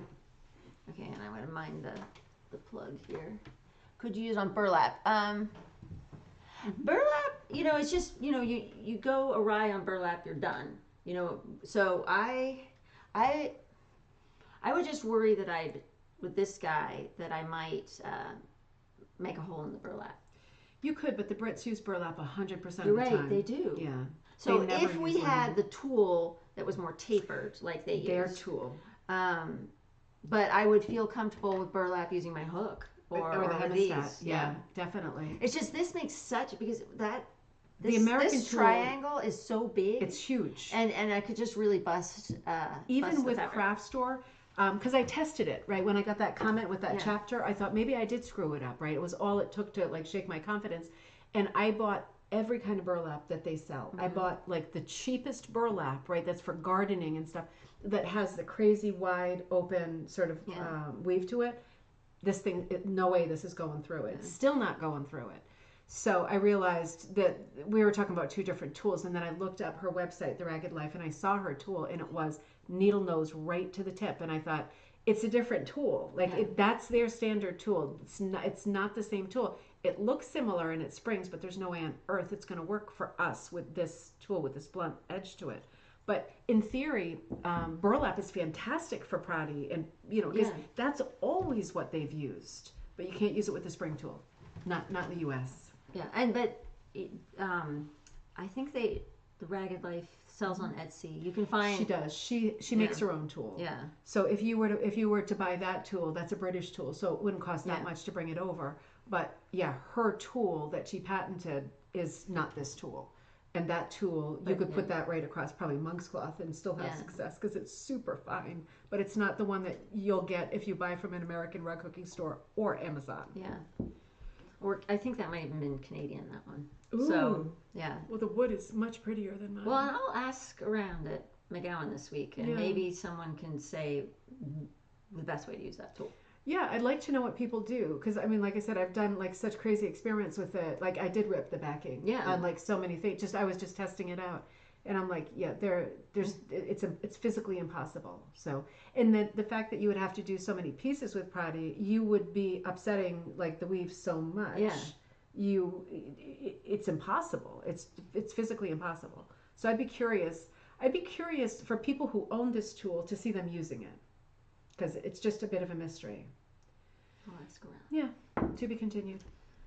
So on to more Prody. This is an example of I just used a hook because I was hooking this whole piece. So I was working on the front side. It was, I was using a frame. Yeah. But I still would have. I still probably wouldn't use that tool. So, and then depending on what you're making with Prody, you would prod the pieces closer or farther together. Like if it's a dense Prody rug, you might want your pieces a lot closer together. Mm-hmm. Where when it's a decorative element, you're going more for the look, of what it is. It's so lush. It's so lush. Can you see that? So these I just hand cut as they were kind of like a heart shape on both sides. Did you cut them before or after you put them through? Before. Okay. Now that is where your quality of wool comes into play, because if it's a shreddy wool, and I changed my mind, I'm always changing my mind, and areas that I pulled out and tried to do it again, it's very hard on the pieces. So it is. So there's different sizes. It gets smaller as it goes in, and then different values of red. Yeah, it's nice and light in the center. And I don't know. This was one of those pieces where well, actually, so this is not my pattern. This is called Stephanie's Garden. This is another one from Honey Beehive. And Linda, I can't remember her last name, who designed Stephanie's Garden. And it's a very fun pattern. And what's nice is you can interpret it how you want to. And I didn't care for the way this flower was drawn. It just wasn't me. It wasn't your taste. It reminded me of sort of the kindergarten, just sort of 5 loops. Yep. And I don't know, it just didn't speak to me. And I had just gotten a puppy that we named Poppy. So I wanted some kind of red poppy-esque flower. And so that's where I thought, well, I don't really like the shape as drawn on the pattern. And there's no rule out there that you can't alter a pattern to suit your needs. Absolutely, you should. So that's where I decided to incorporate the Prody. So did you make like a little template for each of these leaves? So there's just 2 sizes. So yeah, I just made one and then I shrunk it, and I put it on cardstock and then traced it. Oh gosh. Yeah. So, and then so this whole thing is hooked, even though I used yarn in the background. Often, if there's yarn in the background, I will have punched it, not hooked it, but I hooked this whole thing. And then I just chose to hook some areas lower than others in the purple flower. It just felt right. Yeah. And then the one thing I like to do when I'm doing a Prody flower is to then hook a couple petals on the background to help transition the Prody into the piece. So That's there's the the regular sort of flower shape. Can I show what the back looks like? Yeah. On the Prody? Yeah, because this is an example of, I would prod something a lot denser if it was, see how far away that is? But because the shape or those hearts and really bloomed and blossomed out, but if the whole piece was done in just, rectangular little strips, then it would be prodded a lot denser, especially if you were walking on it. That might feel a little funky. Because it doesn't fan out to be so fluffy. Right. Yeah, if I had done this any closer, you would have lost definition of the flower. It would just be a puff. Totally. Yeah. No, because for people who don't know Prody, you don't. This is unexpected on the back, isn't it? Just these little dit dots. But that's just how it should look. Because if you did it any more dense, then it's too dense, isn't it? Right? Yeah, and I just used this hook. I just pulled up one side and then pulled up the other. Yeah, that's your Hartman hooker. Yeah. Yeah. Yeah, these are just gorgeous flowers. They're so lush and beautiful. Ooh, the plug. They're so lush and beautiful. And if you do use, material and it gets all ratty when you pull it through because it's so stressful on the material, you can just do some trimming on the other side. Yeah, you totally could clean it up. But, it's a pain. But it is at least, do your damage control and stuff. I'm always so careful with my Prody pieces because they do get ratted up. Yeah. When you're like doing whatever shows or whatever and you're packing them a lot, they do get ratted up. So I wouldn't recommend like a plaid because it's a looser weave. It is. And so it wouldn't hold the shape as well. Unless you maybe washed it and tried to felt it up a little bit, so it's a little bit thicker, But I do like the idea of, I had never thought of that, to prod it, pull it through first and then cut it. I never thought of that. I don't know that I would dare with this shape because the shape is so beautiful and all of these folds are what give it like that really realistic flower feel. They're all folded up like actual velvet petals. And they're 3 sizes. I forgot. There's wow. 3 sizes. It has such variety. It gives it so much depth. It's like I won't keep touching it, but it's very tactile. It's very lovely, really pretty. And then in great contrast to like your spiral flowers that you were saying, like that inner stripey on the spiral ones, the light stripey in there is hooked a lot lower. So it looks a little structured. It's a little more interesting than having everything at the surface. And then it looks like you used yarn. Did you punch the background of this one? I could have, but this is a piece that I'm submitting for my wide cut. So I don't think there's a rule against it, but because McGowan is traditional rug hooking, I wanted to make sure I hooked the whole piece. So I hooked the yarn, but if I was just doing this piece for myself, I would have punched the yarn. This is another great piece. I'm just looking at, I'm picturing what this pattern looked like, and although I'm sure it was lovely, I don't think it would have appealed to me either. Well, what's fun too is, so this pattern originally had this loopy border too, and what was really neat about the class is how all of us interpreted the pattern, and the teacher was encouraging us. She handed us Sharpies and she said, all right, do you want to lose the border? Do you want to add the border? Do you want to actually make it a scalloped border?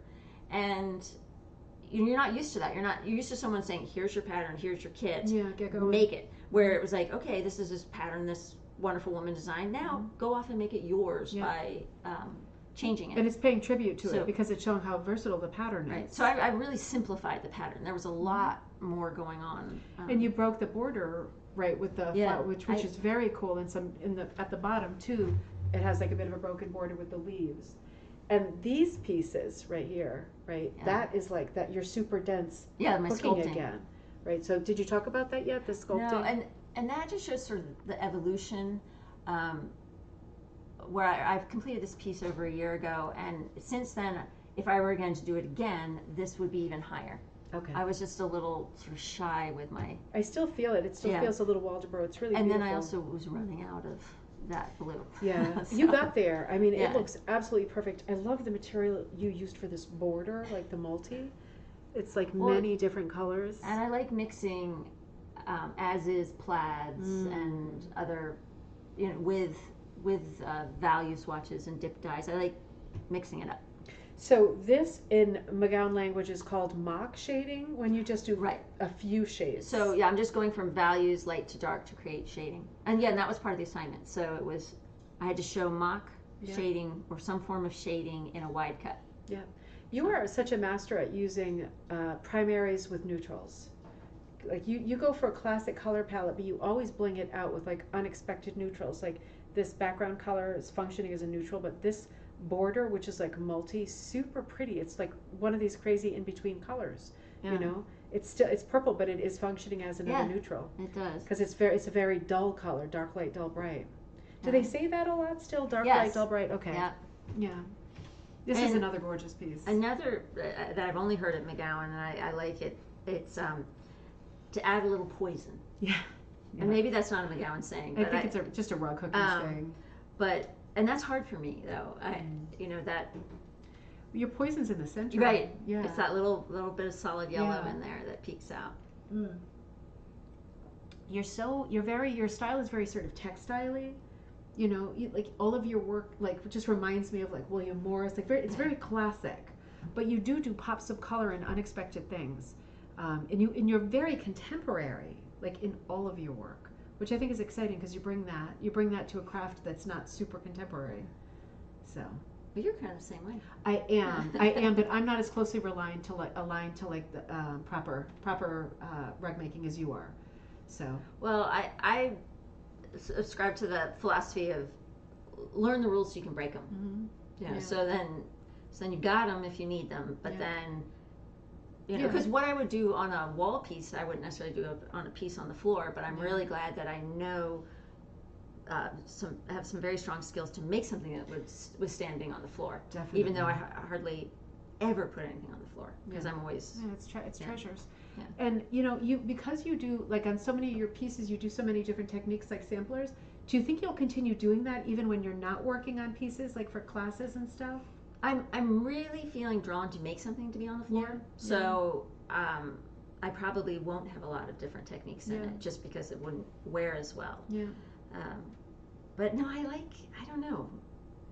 I go through phases, I guess. Yeah, absolutely. Should we put this one somewhere else though because the flowers are so three-dimensional? Should I put it on the back? I don't want to mush up the flowers too much. Yeah, I know you do a lot of sampler pieces because you teach so much, and it's important to have all the different styles represented. And that's a great way to use up bits. It is. It's a great way to use up bits. Now, where's that jigsaw piece? Did you have that nice jigsaw piece?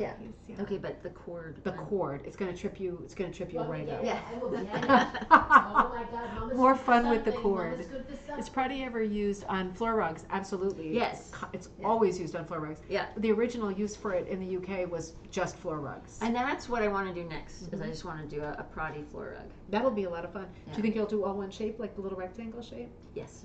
I think that'll be beautiful. Because I have a whole stack of T-shirts that have just been sitting there for a year that I want to cut up, and I have just a old bath mat that every time I see it, I think I make rugs. Why am I standing on this stained old bath mat when I can make a rug? I think we all think that every morning. They're all gross. So it's like the cobbler's children have no shoes. You know, I Yeah. have stained rugs that true. we're walking on.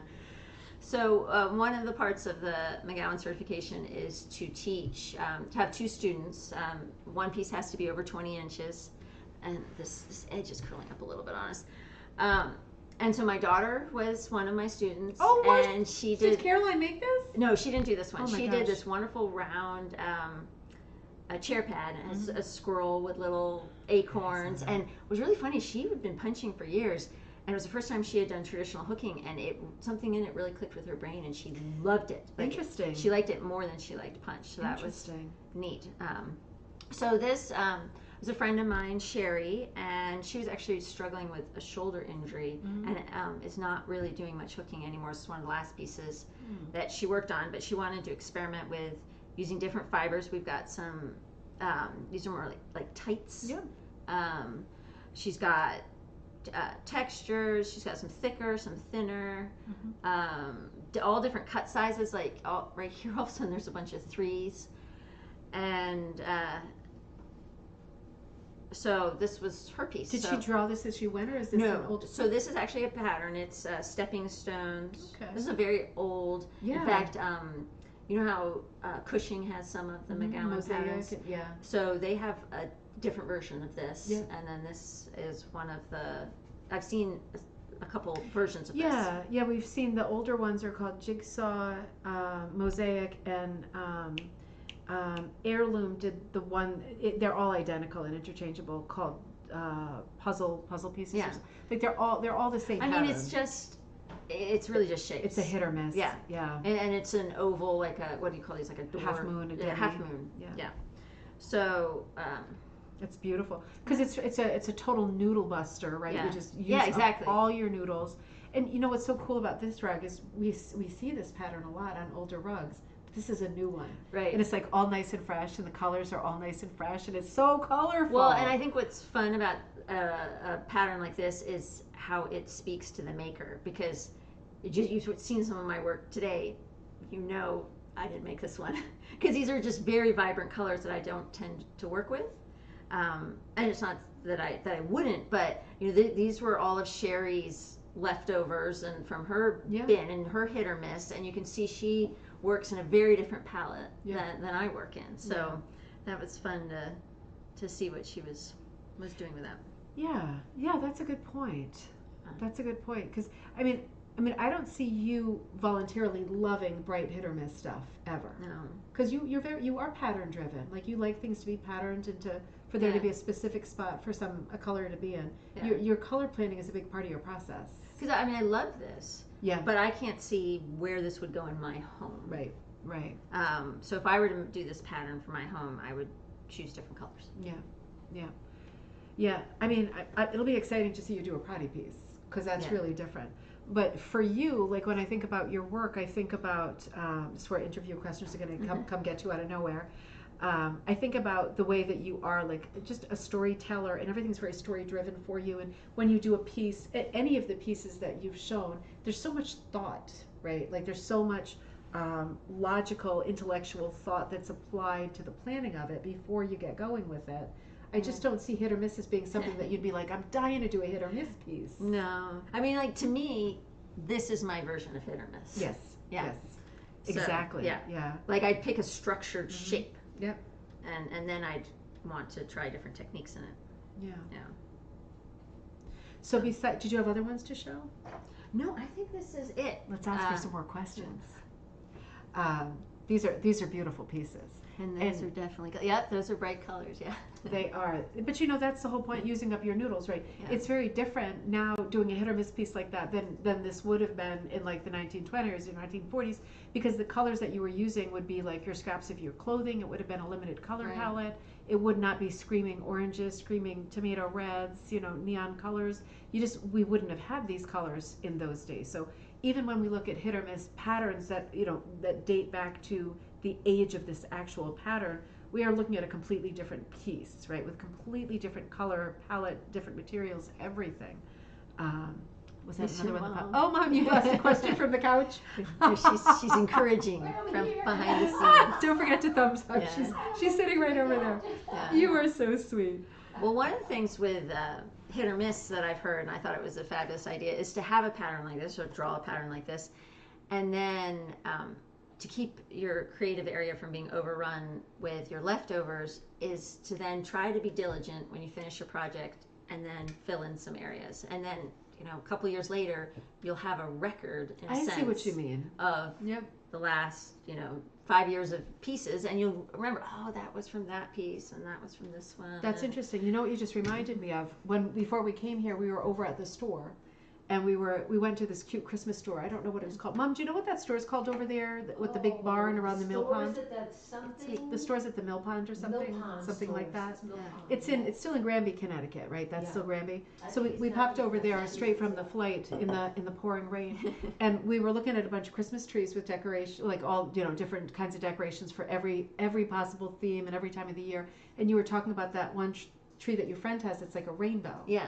And you said, and it's interesting because you said, oh, my friend has, they were like, it almost looked like a bottle brush tree. It was a colored tree, right? And it was like the tropical one that was bright pink with like maybe all the tropical like flamingos, and was it that one with all the pink ornaments and stuff on it?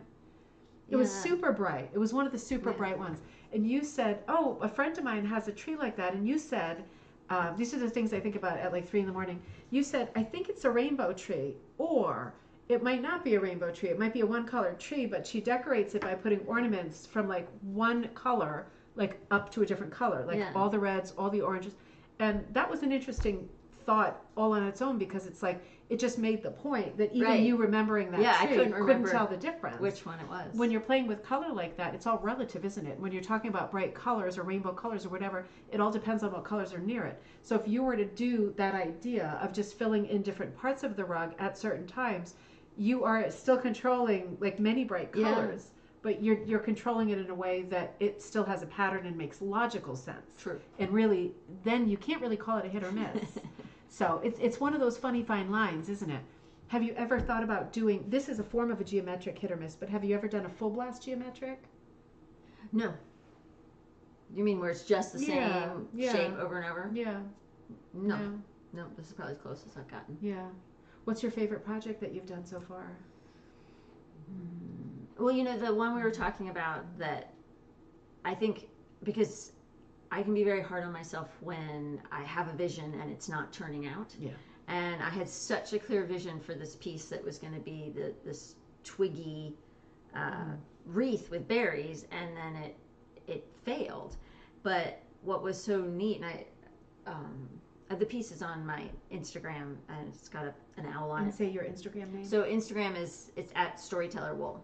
And then Facebook, it's Storyteller Wool with an S, because technology is hard, and I took my own name by accident when I first set up Facebook, and then they wouldn't give it back, so I had to add an S. Classic. So, but when I was working on that piece, and I so clearly saw it in my mind of what I wanted it to be, and then it wasn't, and then my daughter came in and she said, well, it looks kind of like a nest. And I was like, oh, totally, okay, it's going to be a nest. And then she said, but a nest, you want to put this on the wall, and nests don't come out of the wall. If you kept it on a table, it could be a nest. And then we were talking about it, and she was saying, well, it could be a knot in the tree. And then it evolved, and I said, yes, that's a knot in the tree. And then my son got involved, and he said, well, now you need an owl. And so I call it, do I call it offspring owl? I'm gonna trying see to if I can remember. pull And it up. we showed it. You showed it. We showed it, like, yeah. Yeah, and yeah, it's offspring owl, because both children were involved, helping me problem solve, and what could have been a failure and could have been just tossed aside, the fact that it's one of my favorite pieces. I look at it and I remember that our work can evolve into something. Say the name one more time. Offspring owl, Yeah. but I'm not sure I have it titled anywhere officially. I'll see. But I'll give it 1 second of searching, because we did see it. I think on 2 cocktail nights ago. Yeah. We were looking at it at night. It was a hugely popular piece. We'll have to show it again. It was a hugely popular piece. but it's in the Instagram feed. But that's my favorite piece, just because the evolution of it. And because the kids were involved Yeah. too. Yeah. Isn't it funny how, when you hit a wall, we all handle hitting a wall differently, right? I don't handle it well at all. You do not want to be near me when I'm having a problem, because I'll probably bring the piece to the driveway and run it over with the car like quite a few times. It won't evolve. But it is nice. I think for most people who are normal, you're way more likely to take advice from your kids and your family, right? When that kind of thing is going down, it's like you're way more likely, if your kids come along, to say, "Oh, it looks like a ring on a tree and an owl." Then it's like lemonade, right? It's lemonade, and it's like, okay, yeah, we got this now, and you can move forward, and it's not a complete loss. And actually, then you start getting that wonderful feeling, that reversal feeling of like, well, this is what was meant to be, and and everything starts. It's such a good feeling when that happens. Well, and I think also as a parent, when I didn't set out to have a teachable moment by any means, but it turned into one where they got to see me be frustrated and have something not be turning out like I wanted, but then they got to be part of the solution, which I think was very empowering for them, especially my teenage son, who I think feels quite proud of himself that he was involved in it. And yeah, it was just a neat moment. It is. It feels really good when that happens. Yeah, and it feels good when you collaborate on stuff too. I have that on a smaller scale. I mean, my kids are a little bit wild and feral, but once in a while they help with some great idea, and it is nice when that can happen, because the piece is that much more special for that. Not everybody is in a situation where you are in a rug cooking group or guild, or you meet with other buddies, and we're not always in situations geographically where you can sit around with your buddies and say, like, this is what's going on with my piece. I feel like I made a pig's breakfast out of it. Anybody have any ideas? Most people, I think, are not in that situation. And you just have to sit and stew or flip out. There's not a lot of options, right? There's only a handful of options. So I think a lot of people in those situations tend to put the work away for a long time. And that's always a solution too. Yeah, is to set it aside that's and then viable. See it with fresh eyes at a later date. Yeah. Yeah, isn't that funny? I mean, it happens to everybody. So if you're working on your projects and you feel like you've hit an unbelievable road bump, it does happen to absolutely everybody. And it's just, and sometimes you're in a frame of mind where you're in a fantastic, upbeat frame of mind and everything bounces off you and life is great and easy. And, you're just like, forget it. If it's not going to be blue, it's going to be pink. That's, I can deal. In other times, it's really the end of the world, isn't it? Yeah. You just can't move forward. Yeah, especially if you go in, like if you think you're making a gift for someone, that's even more pressure. God, that's that pressure. You think you're, Or if there's a time constraint. Right. Yeah, that's incredible pressure. But yeah, I mean, ideally, everybody works in a world where there is no pressure, particularly for creative people. But that isn't reality, is it? I mean, it's not reality. We all have to work outside our comfort zone a lot. Yeah. And Brenda's saying, is it difficult to wrap? It is difficult to wrap my head around a Prody floor rug being durable enough. It's actually incredibly durable because the pile is super, super, super high. The point of Prody is that it's going to be much higher than any kind of pile on a loop. And thicker. Mm-hmm. Yeah, you're using big pieces. chunks. Yeah. It is remarkably durable. Even if you're using just t-shirt material, they come up. There's a girl in the book that I found. I have never met her in person, but she was making rugs out of just cut up t-shirt material and completely irregular heights. Super, super, super durable rugs. They're enormous. They are. I'm going to say they're trippers. Would you agree with that? What if there's different heights? Yeah. Well, I mean, just like a rug with a high pile for me, the trip factor is way, way higher than on any other rug. So I'm always conscious of rugs that have a shag or anything like that because it's like there's a jack tripper on the floor. Be really careful while I walk over it. But I don't think. I think in terms of them being durable, I think they're the most durable rugs of the handmade rugs. That's not a worry. You can go ahead and do that for sure. And you can do it with a mixture of materials too. They do sell, like Home Goods definitely sells a ton of different kinds of Prody rugs that are mass manufactured. So it might be that they're handmade somewhere else, but they are definitely manufactured in enormous numbers and they're made out of t-shirt material. Well, and then you were recently talking about using quilting materials, and I've seen that done too, which cottons. You wouldn't think about cottons, but I mean we have cottons as in wrapped, rag rugs or braided rugs. So absolutely. And I think also when you think about the history and the intent behind some of these rugs, initially it wasn't to create an heirloom, it was to create something to keep their feet warm. And it would be moved throughout the house. When it's first done, it's in a place of honor, and slowly till it's the dog's bed. And we can try to embrace that. I'm not sure I can, but to know that things might get used up or chewed up, and that's okay. And it's a hard mindset. It's a parallel mindset, I think, to our mindset as makers. Because we make things that we think of as heirloom and special and treasures, and it's absolutely in my mind the opposite idea when you make something and the point is to use it up. Well, and I just recently finished a play mat for my niece, and she's 1 year old, and it has Prody, it has hooking, it has punch, it has some of my hand spun in it, and I made sure to tell my stepbrother, this is meant to be played with. Its purpose has already been served. I so enjoyed making it and thinking about my niece, and she had some health problems, and just the process of making it was enough. And what happens to it? I mean, I'd love for it to be a family heirloom. I'd love for her to play with it and hopefully her children to play with it. But if it gets loved to death, it will be equally as honoring for that to be its. True. And you can always make another one. Right. You can always make another one. I mean, when you think about it, the clothes and stuff that we had when we were growing up from our school pictures, we don't have those anymore either. Yeah. Right. Everything is temporary. But yeah, I mean, I think it's a great form for a floor rug. And you're right about the cotton, because when you think about braided rugs, like we saw some braided rugs today, They are rarely made of 100% wool. I mean, it's almost never, because it was just such a premium wool, such an expensive material. Yeah. There's tons of cotton in early hooked rugs and early braided rugs. There's tons. And the fact that they still exist means, yeah, I mean, they might be a little weaker in spots because of the cotton, but the cotton is still there. Right. So, I mean, it's held on for decades, if not 100 plus years. It absolutely is durable. Oh, what did I miss? Karen wrote. So, what did she? What is some backing questions? Oh yeah. Do you want to read them? So we've got so Karen.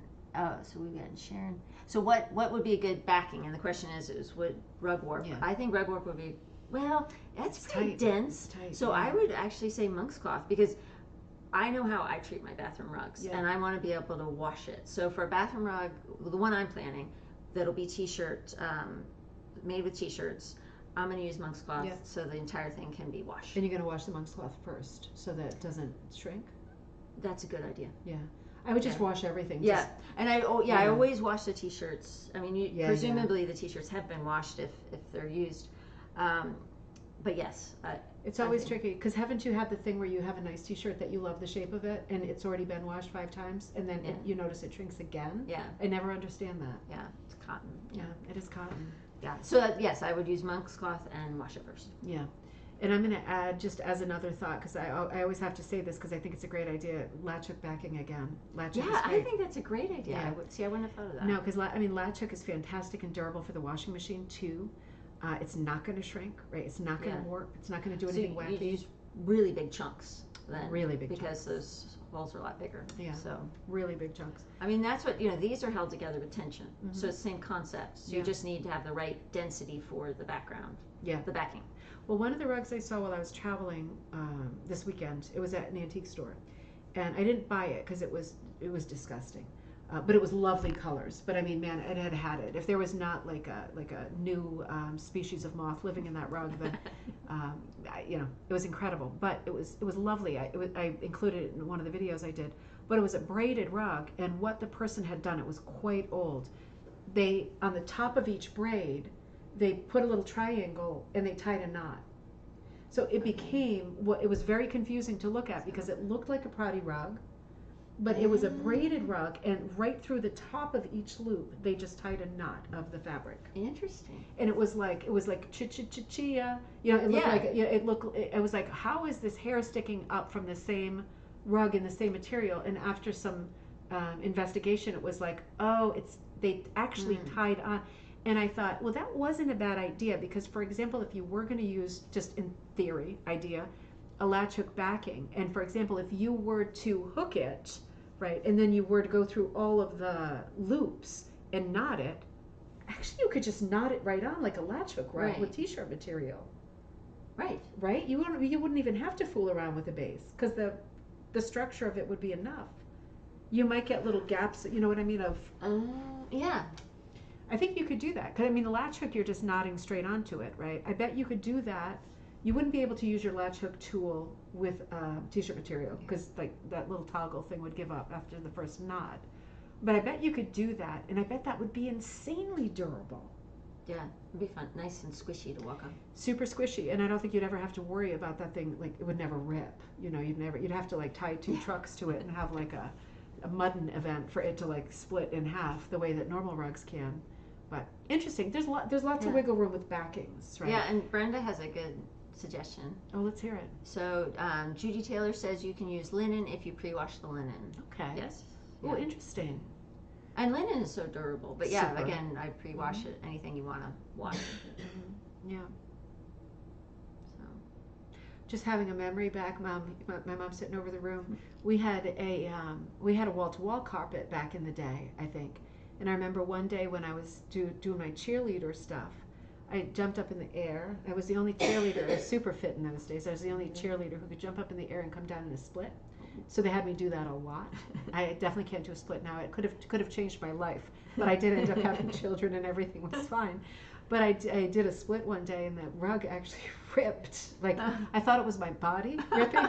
It was actually the rug, the wall-to-wall. So rugs can split, right? Yeah. They can split. It's not good when they do. At least it was less permanent than if it had been my body Yes. ripping. But yeah, lots of ideas for backing. And this is what I love having these conversations and brainstorming live on Fridays, because it's like the brainstorming of all the different ideas and people going, oh, I would do it this way or I would do it that way. It's so interesting because people come up with ideas that I would never think of. You know, I'm so kind of mired. Well, like I wouldn't have thought about the latch hook backing. Yeah.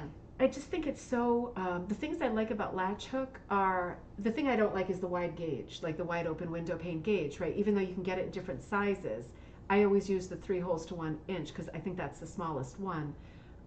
So the gauge is really big and you do need to work with thick strips every time, but what I do like about it, 2 things, it's so insanely durable. It's never going to rip, it's never going to fall apart.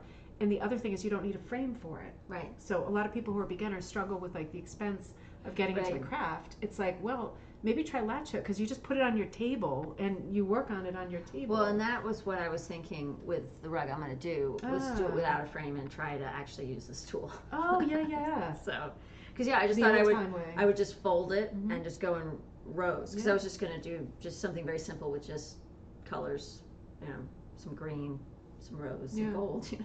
No, that's a great idea. So I want to catch up with the questions, and I have one more question to ask you. I know you must be so tired because you woke up so early this morning. I mean, machine wash linen rug. Okay, so I think that's still the same. Do you think Judy's saying, because Brenda's saying I machine wash. Okay, yes, so Brenda's supporting that sentiment and saying also machine wash a linen rug. Okay, good information. And Judy Phillips said, just popping. Good to see you, just popping. The end, looking forward to seeing all. Oh, excellent. And Brenda said there is a 5-inch canvas. There's a 5-inch canvas. You mean for the latch hook backing? So 5 per inch. There's a 5 per inch. Interesting. That would be even tighter. Interesting. Because right now the thing I use my latch hook backing for the most is hooking paisley. Yeah, that's a very good idea. Because I don't want to cut the paisley to shreds. And like, what's the point of having like a $400 textile that you can't even really see what the thing is, like when it comes up in loops. Idea. It is, because with the the latch is so big, I can see like a few flowers on each loop. Because I've actually avoided using paisley because it gives you like a blur of beautiful. And then it just shreds so much, and I feel bad about that. Yeah. No, using it in latch is I do that in the book in one of the projects. Because I feel like, okay, I'm not completely wasting the money and wasting the textile. It looks really pretty. That's a great idea. Yeah, it worked really well.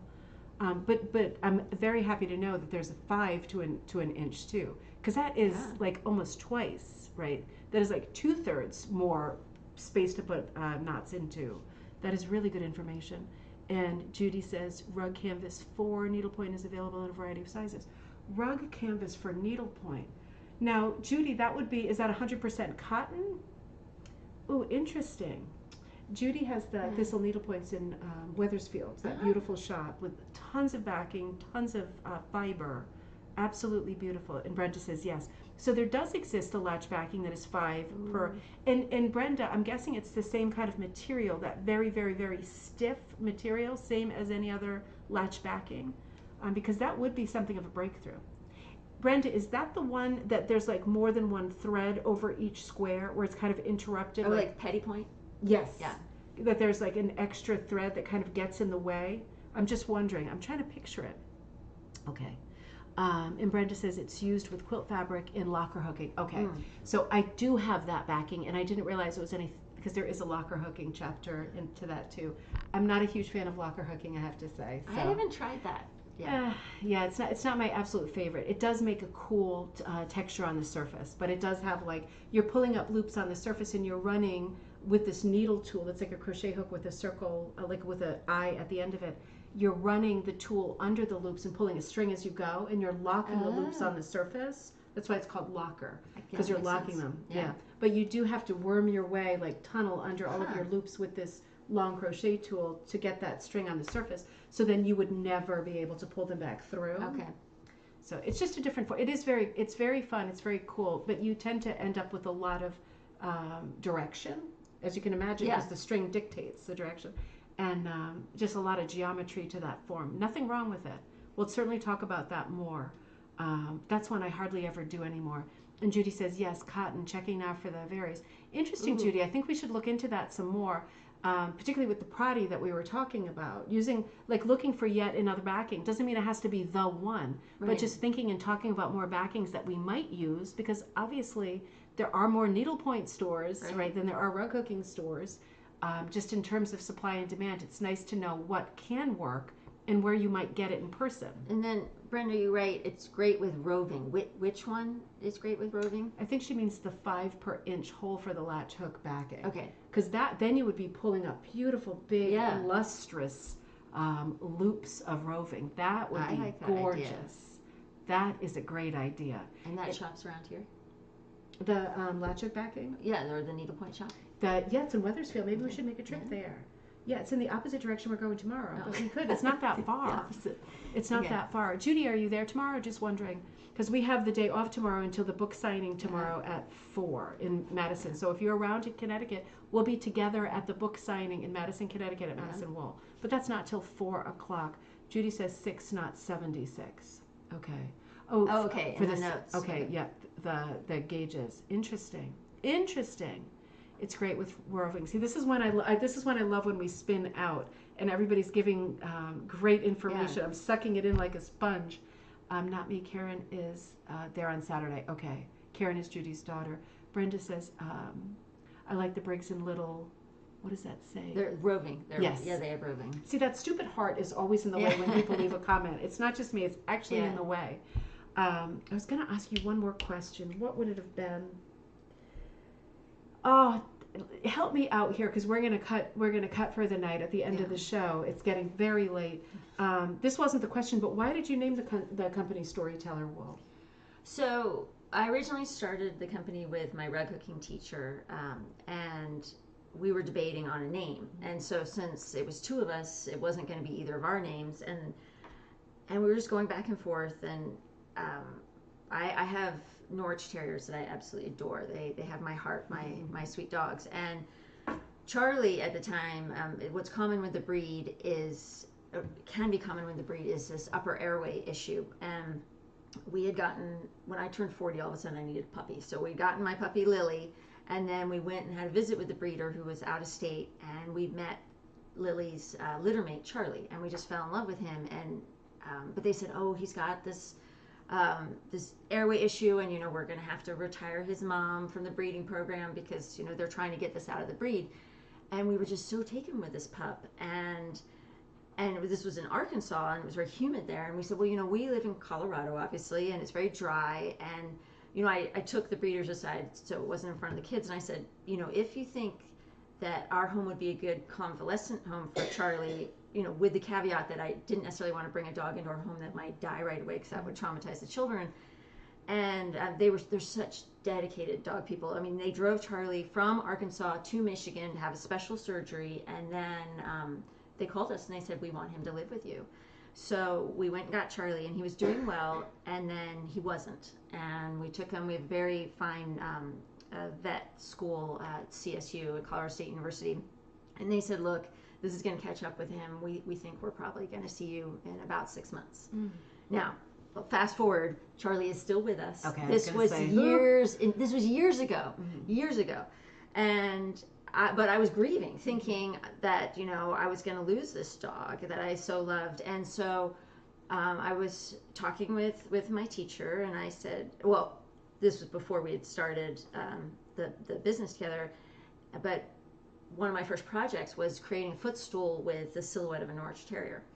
And I was creating this piece in sort of this pre-mourning of perhaps losing this dog. And a family friend had really inspired us to even get a dog in the first place, and she had knit a scarf for Caroline as a toddler.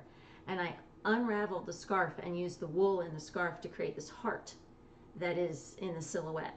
And some of the first yarn I ever dyed was for this project. So when we were talking back and forth about a name for the company, she said, well, it had, think about what you do, and think about, that footstool, it had a story, what you do has stories. And that's, I mean, I'm like, yeah, it does. And then we came up with Storyteller Wool. I think that's perfect. I don't think I heard that story before either. That is a gorgeous story. So that, it was a footstool I found at a thrift store, and that footstool is at the end of our bed, and that is what the now 3 terriers, Lily, Charlie, and Poppy, use to get on our bed. So that's also a testament to rug yarn. Those little terrier claws are going over it every single day, and it's still, I mean, it's like 7 years later, and it's going strong. That's incredible, and it's a great story for Andrea to hear at the beginning. She's in the UK, but her dog Fly, you know, she's worried about him. That was a great inspiration story too. Yeah, I just feel, you know, that sort of the tagline is, you know, write your story in wool, and it doesn't have to be wool. It can be T-shirts, it can be ribbon, it can be anything. But just when we create, it's an expression of ourselves, even when it's a hit or miss. Yeah, I mean, it's a part of us. Absolutely. So it's time. It's you're still, even though it's a hit or miss, you're still placing colors. It still reflects your personality. 100 people would do that rug in 100 different ways, even with the same exact colors. But it's all special. It's all meaningful. And you sell a lot of supplies too. Do you want to tell about that? So I mainly do the bulky weight rug yarn. This is what I really enjoy dyeing. I love working with it, and I do sort of on request do the Atlantic weight, the 3-ply. And I've just started doing wool fabric. I mean, I've always dyed wool fabric for my own projects, but I never really had time. Yeah. But now I'm doing more of that. Yeah. So I'm wanting to, especially because I'm doing a lot more with wool fabric myself. So I'm beginning to add wool fabric too. Yep. So you have your Etsy store is called Storyteller Wool. Yeah. So, and then I have the Storyteller Wool website, and then that feeds into the Etsy shop because they handle sales tax, and that's important. Yeah, that's fiddly. We have really complex tax laws in Colorado, so yeah, it's good to have someone else do that. Etsy takes care of that. So if they type in Storyteller Wool, they're going to find you. Yes. Yeah, and see all the beautiful wool and I have a handful of YouTube videos. Nothing You've like got beautiful videos. So, but my caveat with the videos though is years ago with Instagram, you could only do 1-minute videos. Yep. So any video that is less than 1 minute, I sound like a manic chipmunk because I'm trying to get as much information. And I have so much trouble listening to those videos now because they sound so ridiculous. So try to listen to any video that is over a minute long because I'm much saner in those. You know, you should do the movie thing. You know, when they say the thing at the movie guy who talks about the movie and he talks about everything, right? You should do that. Or the thing about when you take a new drug or pill, right? Yeah. And they're telling you your feet are going to fall off and you're going to die. All the warnings. They need the chipmunk voice for those moments. But I bet you're the only person that hears that about those videos. Well, no, they are pretty bad. Yeah. I doubt it. So, but make sure you check out Storyteller Wool this weekend because you have a lot of beautiful stuff. So, yeah, and because I'm here, you know, nothing will get shipped out until next week. Right. So. And hopefully nobody is having a rug making emergency over the next weekend. Yeah. So. Well, let's catch up. Let's make sure we're all caught up, and then we'll say goodnight. April says your work is beautiful, Rebecca. Thank you. Love how you mix methods together. Thank you both. Have a great weekend. Andrea is still on. Just Google the website and saved it. Excellent. Great. Bonnie says thank you so much. It was a great conversation. It was a great conversation. Yeah. Thank you so much for coming on. I know you're so tired. She's got to disappear down to the basement and get some sleep because you were up super early today for that flight. Yeah. So, but this is fun. You know, it's fun. It's great right? to be on the same side of the screen. It is. It is fun. It's fun for me too. Yeah. You did all the heavy lifting tonight, so I really appreciate that because if you noticed, I was just like drinking my drink and enjoying the conversation. So make sure that you check out Storyteller Wool this weekend. You will see us together. We'll probably post pictures over the weekend while you're here. Book signing tomorrow. Book signing tomorrow. So we'll be there together for that, and then we'll be fooling around again on Sunday, having adventures and stuff. Yeah. So if we find anything interesting to show you, we will do another video or we'll show you some pictures of something fun that we found. But in the meantime, have a great weekend, everybody. I will be back with you on Monday for coffee time at 11 o'clock summer hours Eastern Standard Time. And if you have any questions for me before then, ribboncandyhooking@gmail.com. Please be sending your gallery pictures for next Friday night when it is gallery night, cocktail night. And again, thank you so much to Rebecca Martin of Storyteller Wool. We will both see you hopefully sooner rather than later. Happy weekend, everybody. Bye.